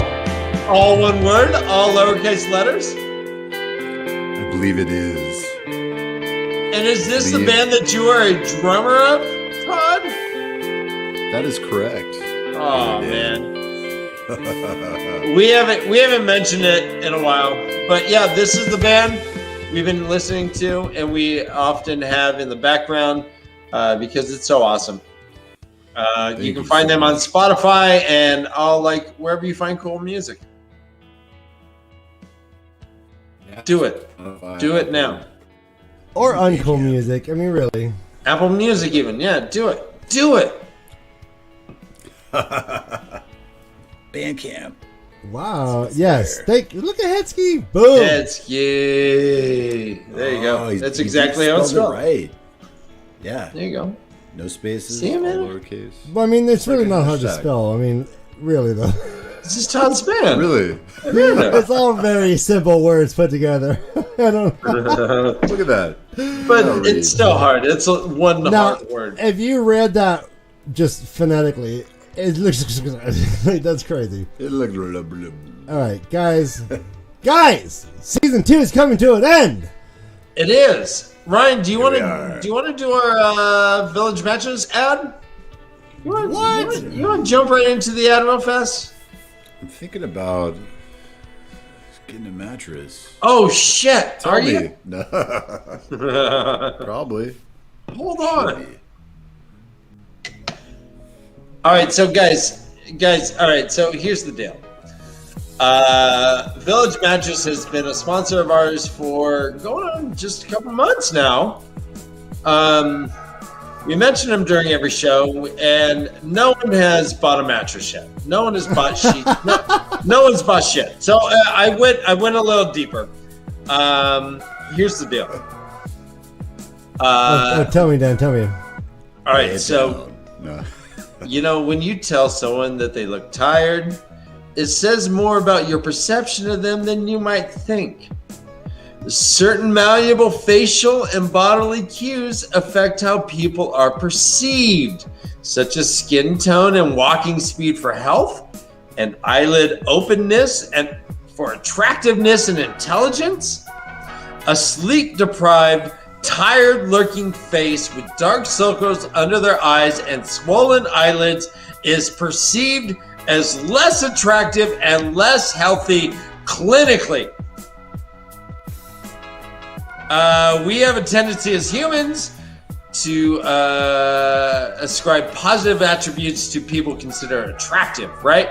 Especially interpersonal attributes. So it turns out that you don't want to hang out with someone who looks tired. You think that it says, in this case, you might be making the right decision. Sleep-deprived individuals report being less optimistic and sociable. They are worse at understanding and expressing emotions, less empathetic, more prone to accidents, and fatigue is a canonical symptom of poor health, and sleep disturbances are typically comorbid with both somatic and mental ill health. Sleep-deprived individuals also look less healthy, and humans, like many animals, tend to be disease avoidant. If someone appears to be contagious, others are likely to keep their distance. Guys, this is what I'm saying. You don't have friends because you're not sleeping enough. You need to sleep enough. Babies sleep 17, 18 hours a day. You know why? Because sleep is very important. It rewires the brain. Dan, Look at me. How did you learn this? You went on a road trip to learn these facts, right, Brother Dan? I did. You can see that it is sunny times in the Midwest because there are orange cones on the highway. And Look out, cirrus, people. cirrus clouds in the sky. And then It's here we are. Oh, look at that's me. That's me in front of the palace. I went inside, guys. It is wall to wall, just comfort items. Oh, Yeah, here you that's go. me Here, going going inside. in. Action Yeah, shot. Action shot. All right. Oh, I met the owner. Oh. Oh, he was in front of Village Sofa. Hell yeah. Oh, they have Stearns and Foster, guys. What else they got? Best. They got Tempur-Pedic, guys. The best. Look at that woman figure. You could get a figure like that if you buy those mattresses. Right. Hourglass. Wow, I never realized the It's an hourglass figure, yeah. But she's sleeping so comfortably. All right. That's just a perfect little tushy. All right, how all many in the tushies were they going through? They're like, nope. That's That's the the one. one. There we go. That's the one. Linda, lay back down. Let me see that again. That's it. All right, so yeah, if you go to villagefurnitureandmattress.com, go look at his inventory, check it out, see what he's got. When you know what you're interested in, call or text Chris at 317-523-6831, and he will personally give you the greatest treatment you'll ever have. You will learn about your sleeping needs, your pillow needs, and he will hook your ass up. You can also email him at villagemattress@gmail.com. And everyone, this Guys, is Father's Day's coming up. Father's Day. It sounds like the weirdest gift, but get him sheets. Your my dad goodness. will be so stoked. Oh my God, your dad would drool. He won't eat. You're gonna up his game. He's gonna have sex for the first time for many years. I don't know. I don't know about that. Maybe your dad bangs all the time. Who knows? Help your dad get laid. Go to Village Mattress. Help a dad get laid. Help a dad get laid. Help a dad, would you? All right, so yeah, I went deep. I looked at psychological studies. I went deep, Ryan. I fell into the rabbit hole, and I was shocked by how much people don't like you if you look like you sleep well. Yep. People don't like you. I've heard all of this is true, yes. Yeah. You want to succeed in life? You want to succeed with your... Come on, guys. You want to be liked? Anyway. All right, this is pretty great. Glenn is admitting that he is a virgin birth. Oh. This is great. His parents have never had sex. That's awesome. I think It's the dad would just... Immaculate conception. Or It was it's stork. like a picnic game where you're just like shooting like you fill balloons with cum and you just throw them at the woman from distance to see if you can get it in there. All right. It's more like a barbecue conception. No. Okay. Moving on. Yeah, the Mormons, they do that stuff. Do they throw cum balloons? Is that what it was? Yeah. Distance throwing cum balloons. Yes. Okay. All right. Well, good for Mormons. Slowly We play in Michigan. We play MK, cornhole. I'm sorry, no, it's probably us. I'm sorry, really. MK thinks our computer's acting funky. I think it might just be us. I think we're the funkiest things on your computer right now, baby. You just said cornhole? Cornhole. Oh, Cornhole God. is a game where you throw beanbags and try and get it in the cornhole. Oh my God, Matt just said cornhole baby making. See? Which he said it a minute ago because YouTube's slow. All right, this is There you go. Matt. Yeah. Great minds should not share a prison cell. Matt. All right, yeah. Basically, reinterpret the Bible. Go on. All right, so Todd. All right, let's wrap Last up. chapter. Rand wakes up. Bololo, what happened? Min sitting there still cradling his face to her boobs. Nope, she's sitting over on the side. He's a little bummed. She's like, oh, go ahead. Who knows what she's done to him? No, I'm just kidding. Oh. No. Oh, wow. You know, Matt, I'm sorry. did she lift the sheet and go, whoa, yeah, he's packing, and then go, I don't know. She's like, oh, I heard about this in Faldera Public Baths. Good. Well, yeah, we saw how everyone loves Rand. I think our headcanon is correct. I think Rand is stacked. Yeah, he's like Super. 6'6". He's proportioned. Anyways, He's got big feet. he's Okay. got big feet. Yeah. He wakes up. Hey, no, I don't believe that's ever said that Rand has big feet anywhere in the books. Sorry. Oh. I'm going to challenge Ryan, you. Ryan, I think that he could not take a pair of boots because his feet were too big. It doesn't necessarily say his feet were big, but he couldn't fit into boots. Interesting. That's boots. And by boots, I mean dick. I'm just kidding.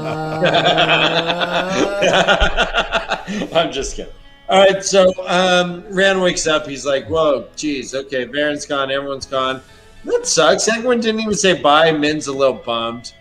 He's like, oh, great. Fuck Min. Fuck Egwene. And he kind of gets the lowdown. He says, it says, quote, something told him the pain in his side was important. He did not remember being injured, but it was important. He goes to check on it, and Min says, don't do that. Don't do that. Don't do that. Save yourself. You're going to infect it, Rand. Yeah, Moiraine said that Nynaeve probably did something, otherwise you would have died. And he's like, Moiraine? And she's like, you rang? Here I am. It's me. It's Moiraine. I love I've that. been here waiting for you to wake up. You know, I just realized, actually, Min was like, don't look, because on his side, it was actually just a Rolling Stones tattoo, that big mouse with the tongue. The big lips. And he's like, I think it's important that when I side her, she's like, don't look. Like, oh. You had a rough night. Oh, jeez. I got a tattoo of Bart Simpson peeing on something. He was like, again. Calvin peeing on a Ford symbol? God damn it. I hate that. Again. Oh, wow. So Moiraine's there. Moiraine gives a little breakdown about what's been going on. He's like, what the fuck? Why are you here now? Great. I do all the work and then you show up. And she's like, I've been doing stuff. Don't worry, I've been doing stuff. She's been in Fallen too. I've been doing stuff. Rand didn't even know that Min and Nynaeve and Elaine were in Fallen. And she's like, hey, what about Egwene? Is she free? And he's like, did they free her? And Min's like, by they, do you mean me and my friends? She's like, Rand. And he's like, you guys, why are you guys there? I didn't. Everyone was in Fallen? That's weird.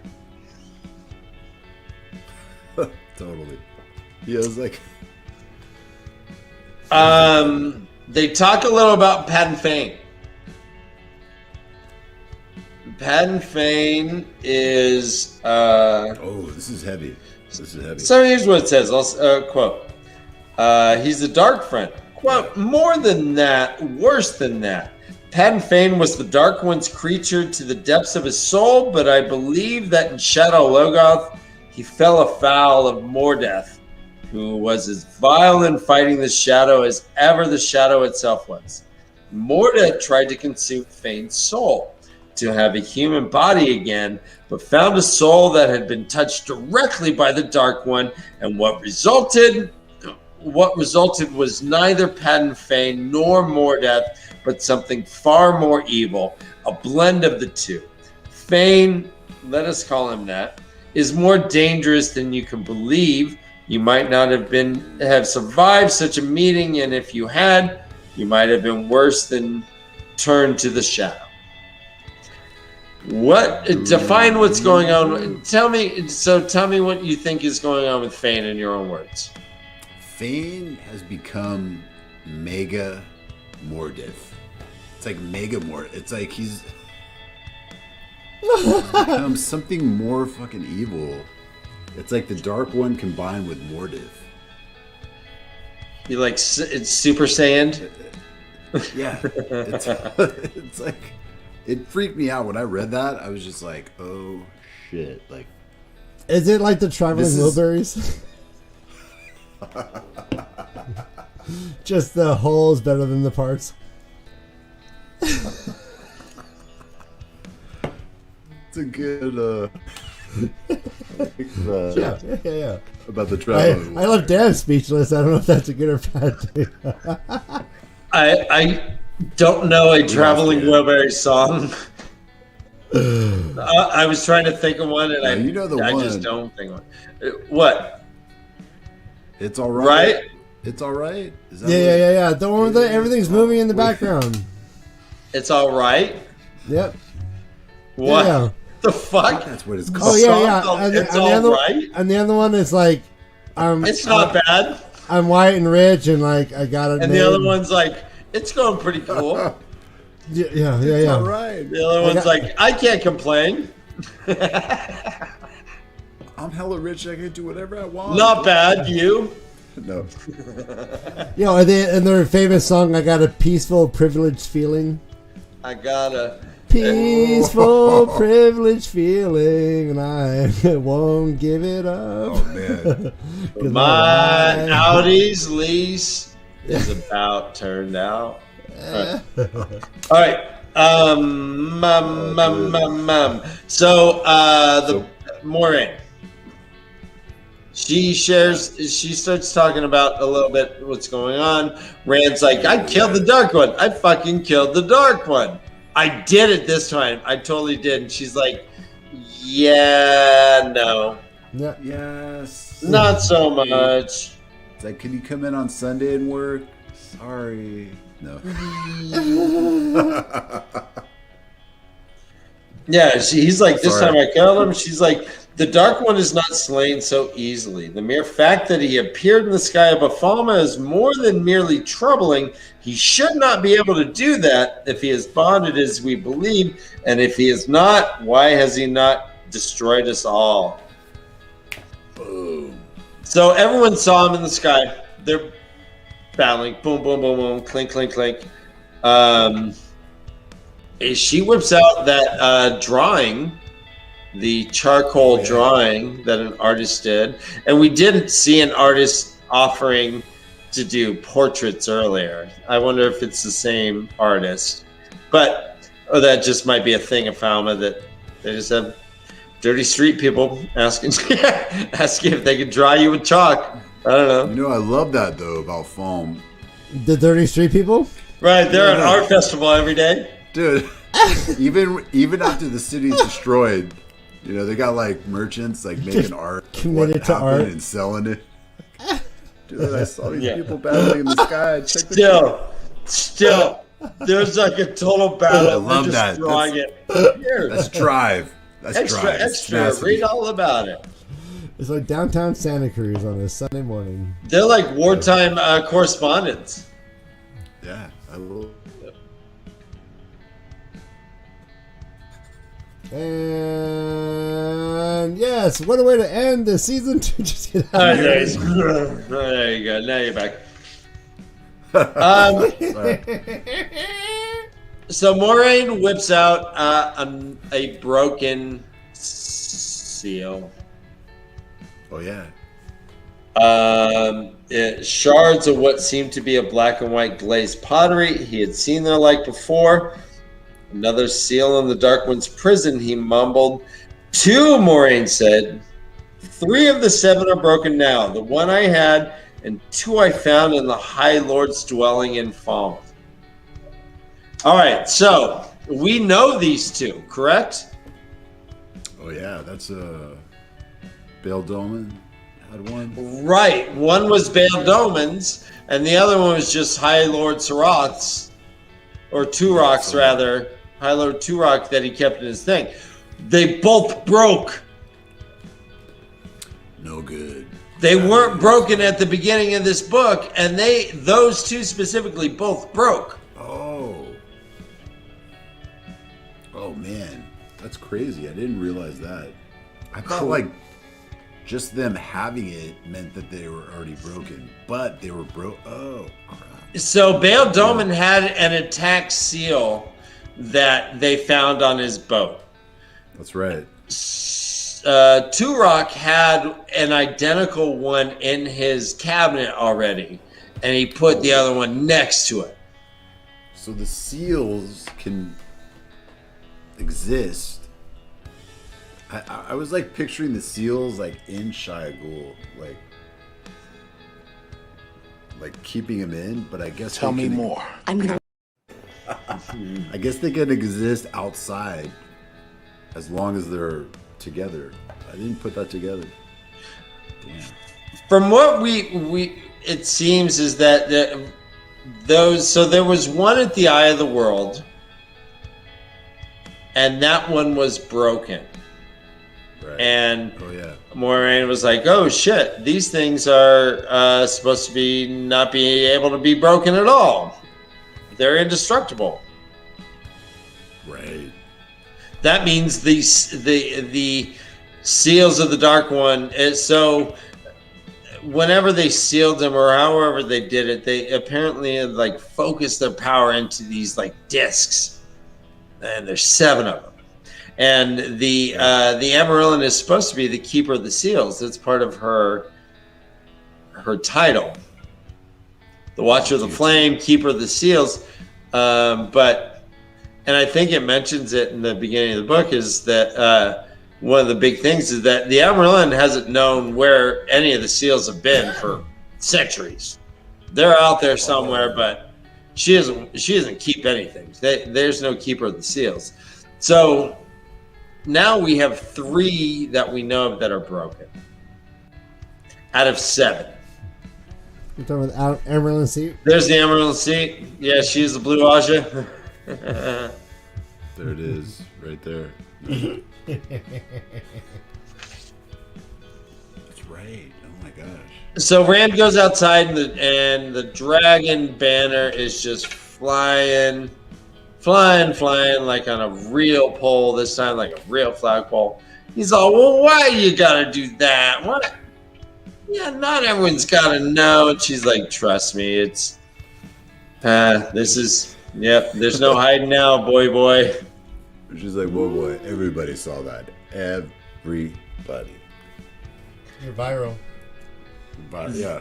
The Shinarians, Uno, Massima, and the rest all do some crazy pledge where they get down on their knee and give their sword hilt to Rand and say, "We pledge our sword to you."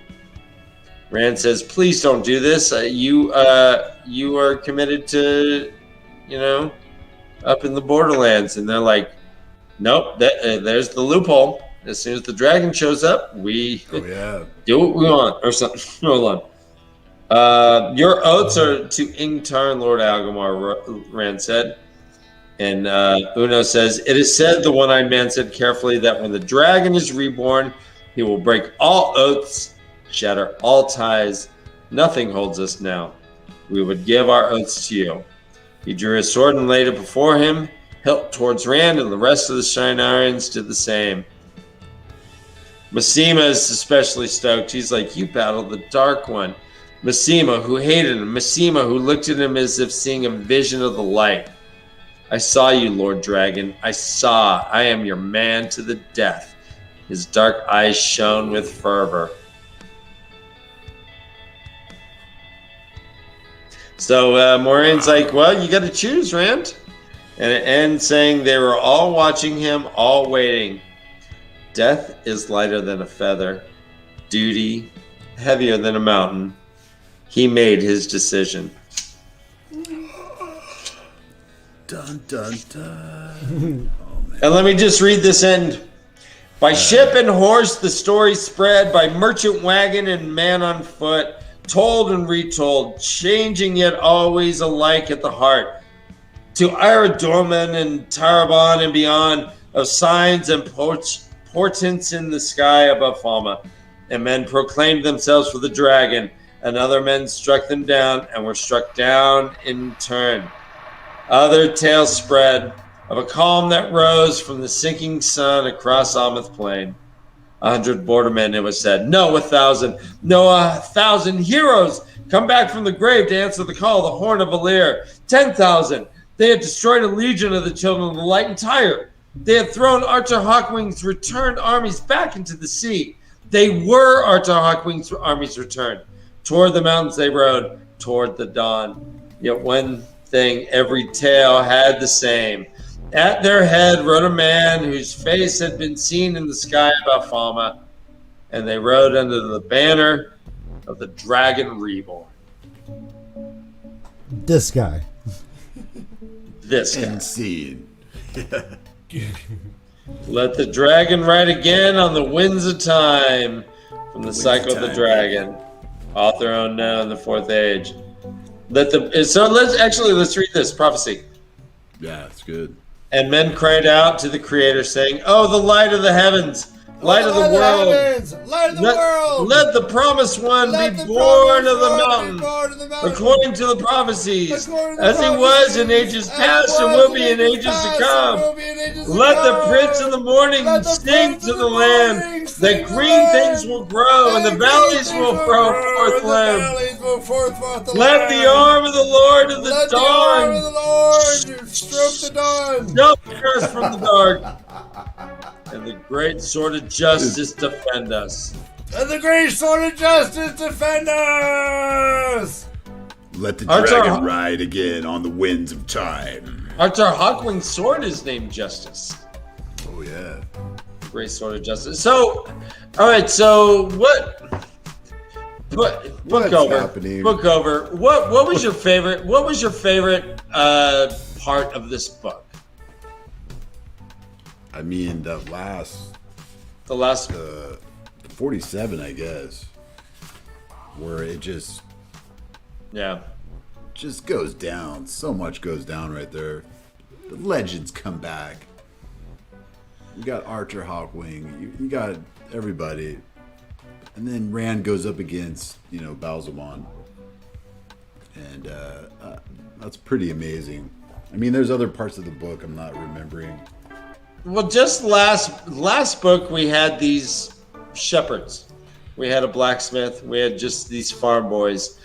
And after this book, they've walked through the portal stones. They've battled against. Yeah, these guys are becoming battle hardened. You saw Perrin had a bloody axe, and Matt, his dagger was all red. These are killers now. These people have gotten hard motherfuckers now. And they've played the game at Carrie. Yeah. You had all that. Dude, they went. Oh, it's so much. So much happening. We found out Tom wasn't dead. Yes.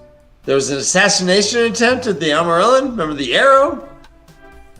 All that shit. Much. Oh, so much. So, I'm blown away. There's so much to talk about, and I love our characters' transformations, especially Rand, and he is the Dragon Reborn. But there was one question. talk to me. So Lanfear. Let's talk about Lanfear. Yeah. Okay. Let's. So she's in a white dress. She has black hair. She reminds me of somebody that Rand met in the portal. He met after traveling through the portal. What was her name? Celine. Yeah. So at first I thought, before they said Lanfear, I thought it was just Celine. So now Right. I'm thinking, like, is Celine Lanfear? I don't know. All these questions. Well, what would you say? Yes or I don't no? know. I think it is. I mean, it's a lady in a white dress. Lanfear is like had this connection with, Luz there in past lives, and like Rand is like super drawn to her, and is like has a total like chub for her. So Right. And she says, where's it? Is that a one power chub or just a human chub?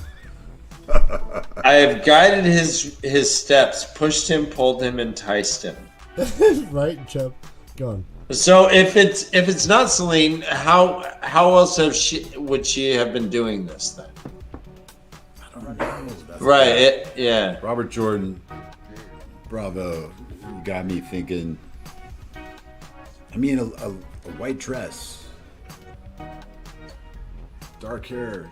I don't know what Celine's eye color was. I think he mentions eye color, but like of Lanfear, but I can't remember. All right, so let's talk about Rand. Yeah, let's talk about Rand is just has this battle. He is an entire army, or at least all these soldiers are like, "Hey, we're with you." The dragon is waving at their camp. What is his next move, do you think? He makes a choice. I love the cliffhanger. Exit Choice stage is made. left even. Yeah. He's made a choice. But I think, I don't know. I think he's got to go. He's got to lead them. Okay. Against what? I don't know. Because we got to talk about Balsamon. Right. Do you think Balsamon is gone? Well, that's the thing. So, okay, one thing, like, throughout this book, there's been, like, a lot of hints dropped. And it's made me, like, think about, like, okay, what is Balsamon? Balsamon's the Dark One, but is he, Moraine drops so many hints, I think, in that last chapter. She's like, if he was in the world, he would have destroyed us already. So, and then, right. And then there was just one part where Rand, he's like realizing that Balsamon's like looking at his Heron Mark blade, and he's like really like fearful about it. But there's like something about like steel, or like Balsamon shouldn't fear steel. He can't be like cut down by steel or something like that. Right. So, like, but he was scared anyways, yeah. But he was like, so Rand was like, wait, what? You're scared of my blade, bro? Like, I don't know. So Rand does get I'm questioning. I don't know. There's a lot of like questions. Tell us, is this safe space? Like, I don't know. I don't know if this is fucking Balsamon. I don't know. I don't know if this is like, because like, I mean, there's freaking 12 books left. Fucking Rand can't. So that brings up another question. I have a very, interesting look at this. Interesting. Nope. Shit. See, you broke him. Oh wait, they're I know. I've had a weird connection all night, but like, I have a interesting perspective because like I know there's 14 books. What do you think? What do you think? I don't know. I don't know. He can't like just kill the Dark One, and all these hints that are dropped about, the Dark One doesn't get killed by the steel, and the seals are broken. I don't know. What do you think about someone else? I think it's an imposter. Okay. An imposter. What'd you call me? Balsamon. Like a Because puppet? you know what? Even in the beginning, even in the beginning, I was like, why are Balsamon's eyes wrapped with fucking? There's like a band around his face, right? Like a. I can't remember. So I was like, why is that? I don't know. It just seemed different than what he encountered in the first book. So I don't know. Well, Rand's Fucking Bob. Heron Mark's sword blade is got destroyed. Right. It says here, quote, It's done. Yeah. right, Rand lay sprawled on his back under an oak, face pale and eyes closed, left hand gripping a hilt that ended in a foot of blade that appeared to have been melted at the end. Oh, so it didn't even. What? I'm sorry. Go on. I'm sorry. No, go ahead. So it didn't what? So it didn't actually impale him. Either that or it just went right into the heart of fire or something. Right. But when Min takes the sword out of his hand, he has another heron. He's now branded on both palms. Ta-da! Yep. These. Do you think that's significant? Yeah, it is. It goes back to a poem that he read, or some poem, seeing like something about twice marked. Okay. Yeah. Right Once on. bitten, twice burnt. Once bitten, twice shy. Burnt. Baby. That's right. Do you think? What do you think about the wound in his side? He said he thinks it's important. It has to heal naturally, is what Min told him. Men are more. Probably. Men? Min. Or mine. Why was she. Why was Oh, she- Min. I don't know. Min was Maureen. talking. I thought it was Maureen. Didn't she Maybe say- Maureen told Min, but there's. I don't know. Oh, well, all right, hold on. I'll find it. I think it's very. You can't do any good with that. It isn't healed all the way yet. Varen tried healing, but said she didn't work the way it should. She hesitated, nibbling her lip. This is Min talking.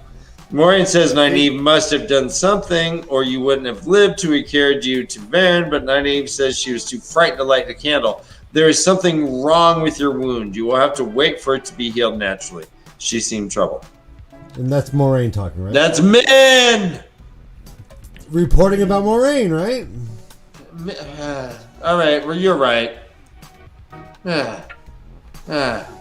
No, it was Varen and Nynaeve mostly. She was reporting all the things that she had heard.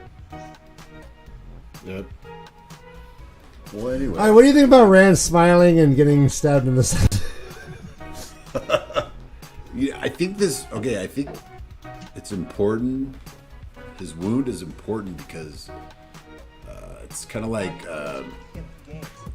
Tam's wound, or it's like a very serious wound because it's a dark force, and it's like it's gonna probably haunt him for the rest of his human or his life on this plane.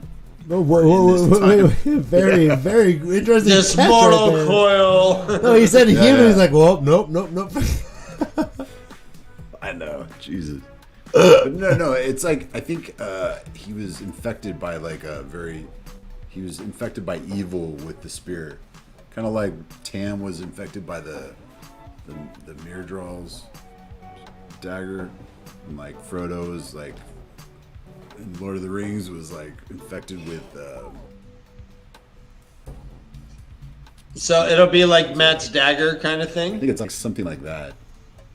Yeah, it'd be like a Matt's like a curse, and Okay, so with Matt, he needed... with it for with- the rest of his days. With Matt, he needed to find the dagger and try to be cured with the dagger. So do you think that Rand has the option of finding the staff to try to heal himself? I don't know if it's like that. Okay. I think it's just like it's like Tam's, wound. It was with a very dark and it was a dark power that like infected him. Hey, Todd. Amanda So-On wants to know, Todd, which character is most intriguing to you so far in the series? Good question, Amanda. Fantastic question. I'm always intrigued by Min. Her character and her ability to see things in what's connected to them, see their fate, see things like, I don't know, just she's a seer, I guess that's what it's called. That's a great question. That's a great answer. I like that. Min's very fascinating, and that she has a huge crush on Rand. She's very taken by Rand. So she is like, you are not my type. She's talking to an unconscious Rand. Dude, she likes older men. Right. Right. She says that.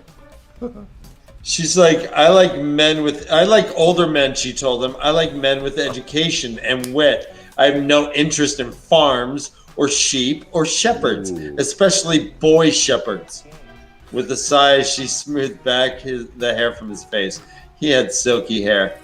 But then you aren't a shepherd, are you? Not anymore. Like, why did the pattern have to catch me up with you? Why couldn't I have something safe and simple, like being shipwrecked with no food and a dozen hungry yeomen? What's that all about? I think she was being kinky. That's a fantasy. Dude, Yeah. she has a thing for Aiel, and Rand is Aiel, right? Oh. Yeah. Hey Todd, Wolf Brothers 7. Again, we weep for Wolf Brothers 1 through 6. Which ending left you wanting more of the two books? Oh man, that's an awesome question. I think this one, because I want to know what Rand chooses. What's his choice? What's his decision? Mm-hmm. But he made. I mean, to end a book, he made his decision is so badass. Right. So do you think that people were I seeing would say like this one. a sword fight in the sky? I was imagining that. I'm imagining it like it's like this, the hugest. They're like bigger than life. Like battle. They're like titans battling in the freaking clouds. Like how epic is that? I don't know. So if they were wearing skirts that you just could see right up there, right? Are you like seeing underneath their feet? Dude, you could see Rand in all his glory. All right, so hey, the Will Reads asks, "Hey Todd, what's up?" What's up?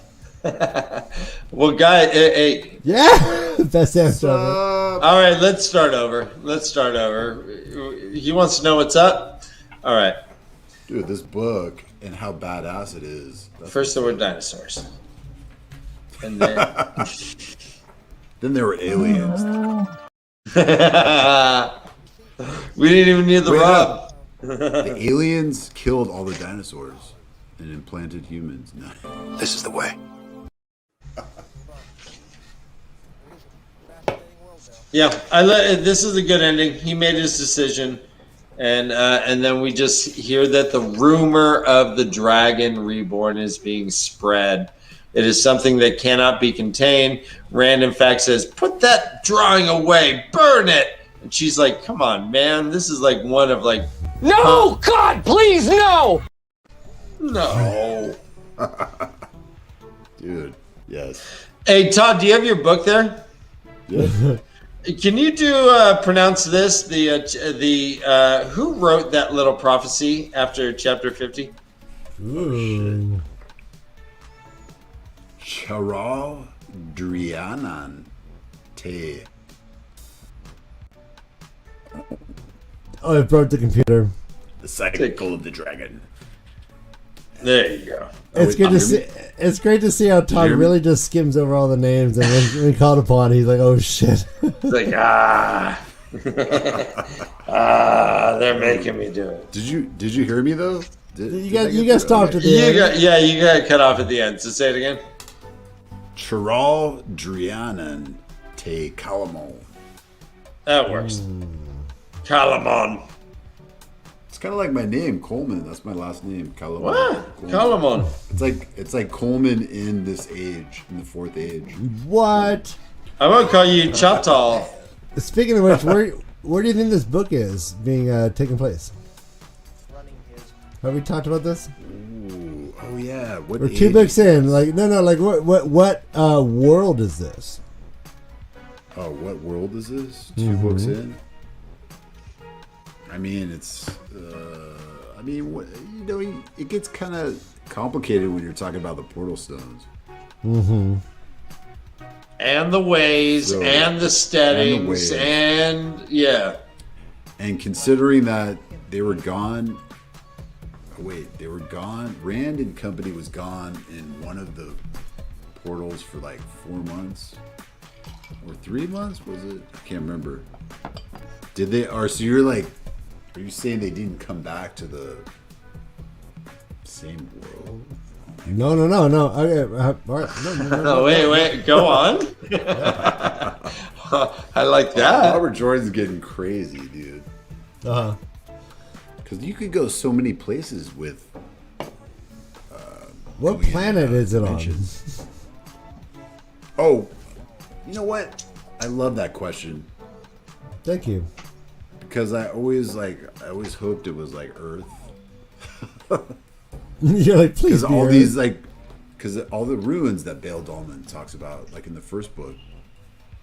Oh, go on. Like, they're talking about like 100,000. There's how old is this planet? How many societies have flourished and died out? Like thousands of societies and civilizations. It sounds like. And Bosman seems like it always suggests like, bro, we fought each other so many times. Many times. Countless, he says. Countless, which is very intriguing, that word. Countless times. Yeah. Yeah. Well, it's hard to count. Yeah. What the fuck? Right. So there's like countless dimensions. Man, I love it. And we don't even know which one. Yeah, I was thinking about that. We don't know which one is which. I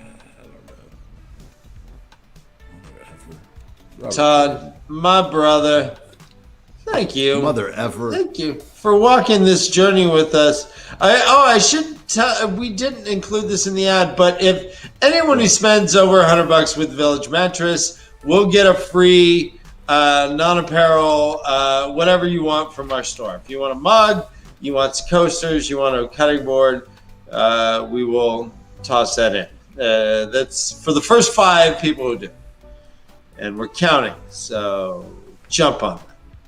We are also on the 13th, which is next Sunday. This Sunday we are doing our Watchinary, the first Sunday of the month. We always have our Watchinary. It's a great fun. Come and join us. Next Sunday, the 13th, will be our little end of the book party, where we are. Oh, look at all this merch! Oh my gosh! Yeah. So if you buy something from Village Mattress and mention us, you can have a Frosty mug. You can have slate coasters.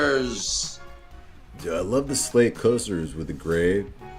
Yeah, you can have a make shirts like gray that. board. Make shirts like that. Oh, with the gray and the white? No, black and gray. That would be so fucking. You can get a shot glass. Look at those. 2 different color shot glasses. 3 different colors. Look at guys. So anyone who buys something from Village Mattress, if they mention our name, we will send you a piece of swag of your choice. Let us know. So on the 13th, we're having our end of book little celebration. We're going to talk all things The Great Hunt. Todd, you were invited.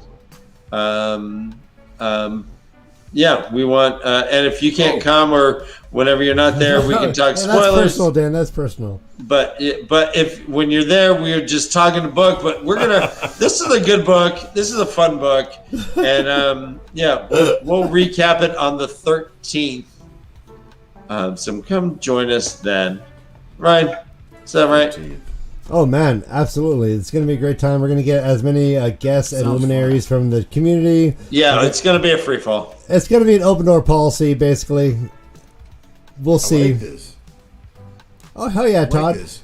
If you join, people will just be groveling and like effusively praising you. It will be one of the greatest nights of your life. Oh yeah, I love it. Yeah, they'll love it. Like digital slobber. So we'll go through the book a little bit and just talk about our favorite parts. Talk about our least favorite parts. There's probably a couple, and we'll just this book really advanced the 5 people. Egwin had a rough go at the end. Yeah, there's all kinds of shit going on. Oh, you know what though? Yes, Scott. This Sunday is Watchinary. Dude, you know what I love though? Hey Glenn, it's like Pokemon. You gotta collect them all. Yep, collect them all. And ours is what I Pikachu. love? Yeah, Dude, go ahead. They found Bella. They found Bella, but said that they were gonna have.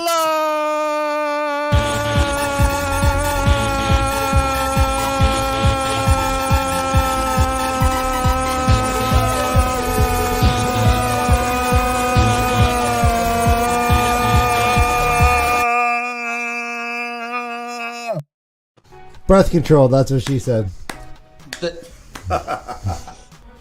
I thought. Wait. I thought you said you were on birth control. Oh.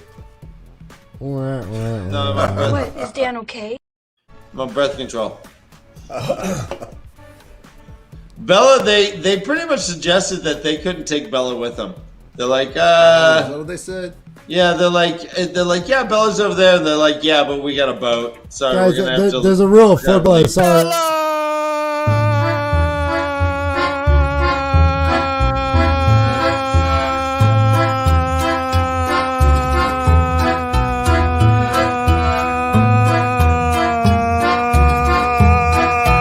Be sure to smash our like button and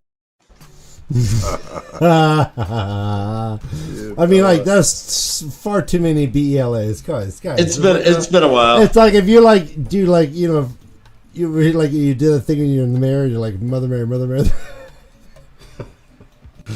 What is that, Dan? Dude, That's- Bella's gonna make it back Yep. to him.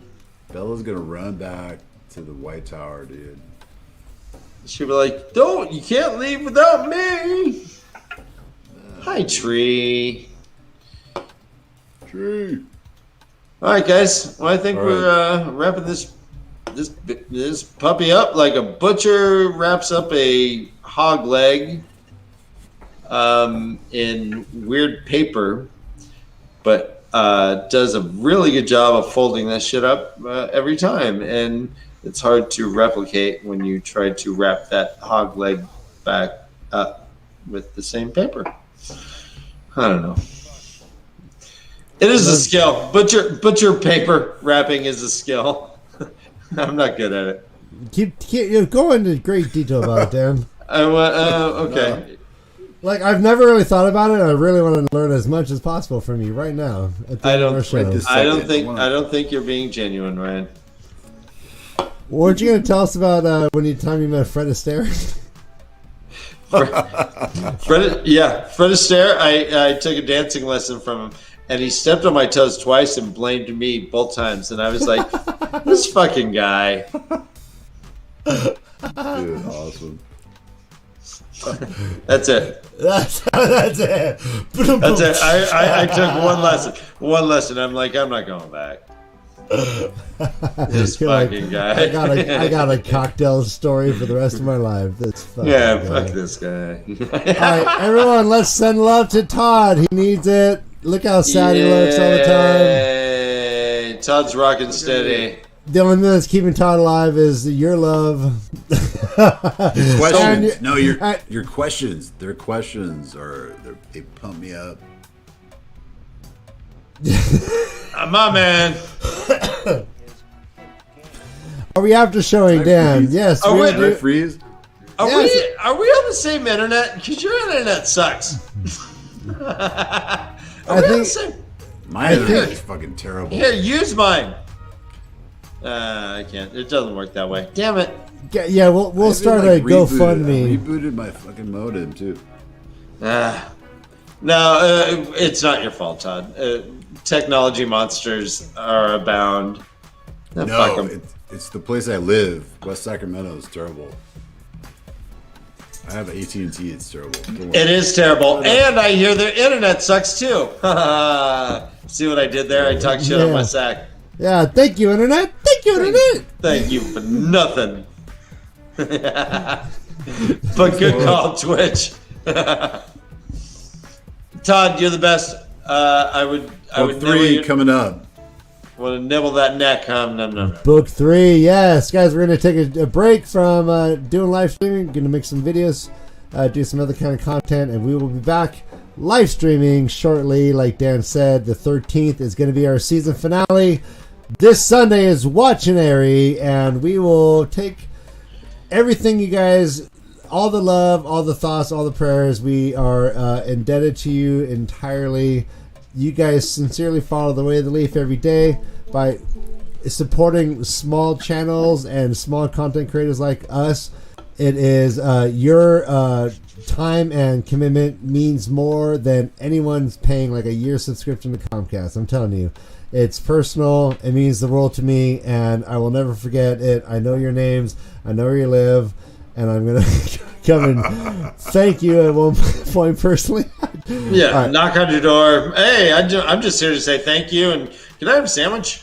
Yeah, I'm vegetarian. But the 13th is going to be, so you guys all hang out with us. This is our way to appreciate you guys all joining our ride, and everyone can jump in. We're gonna have an open stream. We're gonna talk to our friends here, and we're gonna talk Great Hunt. We're gonna talk all kinds of stuff. We'll just talk.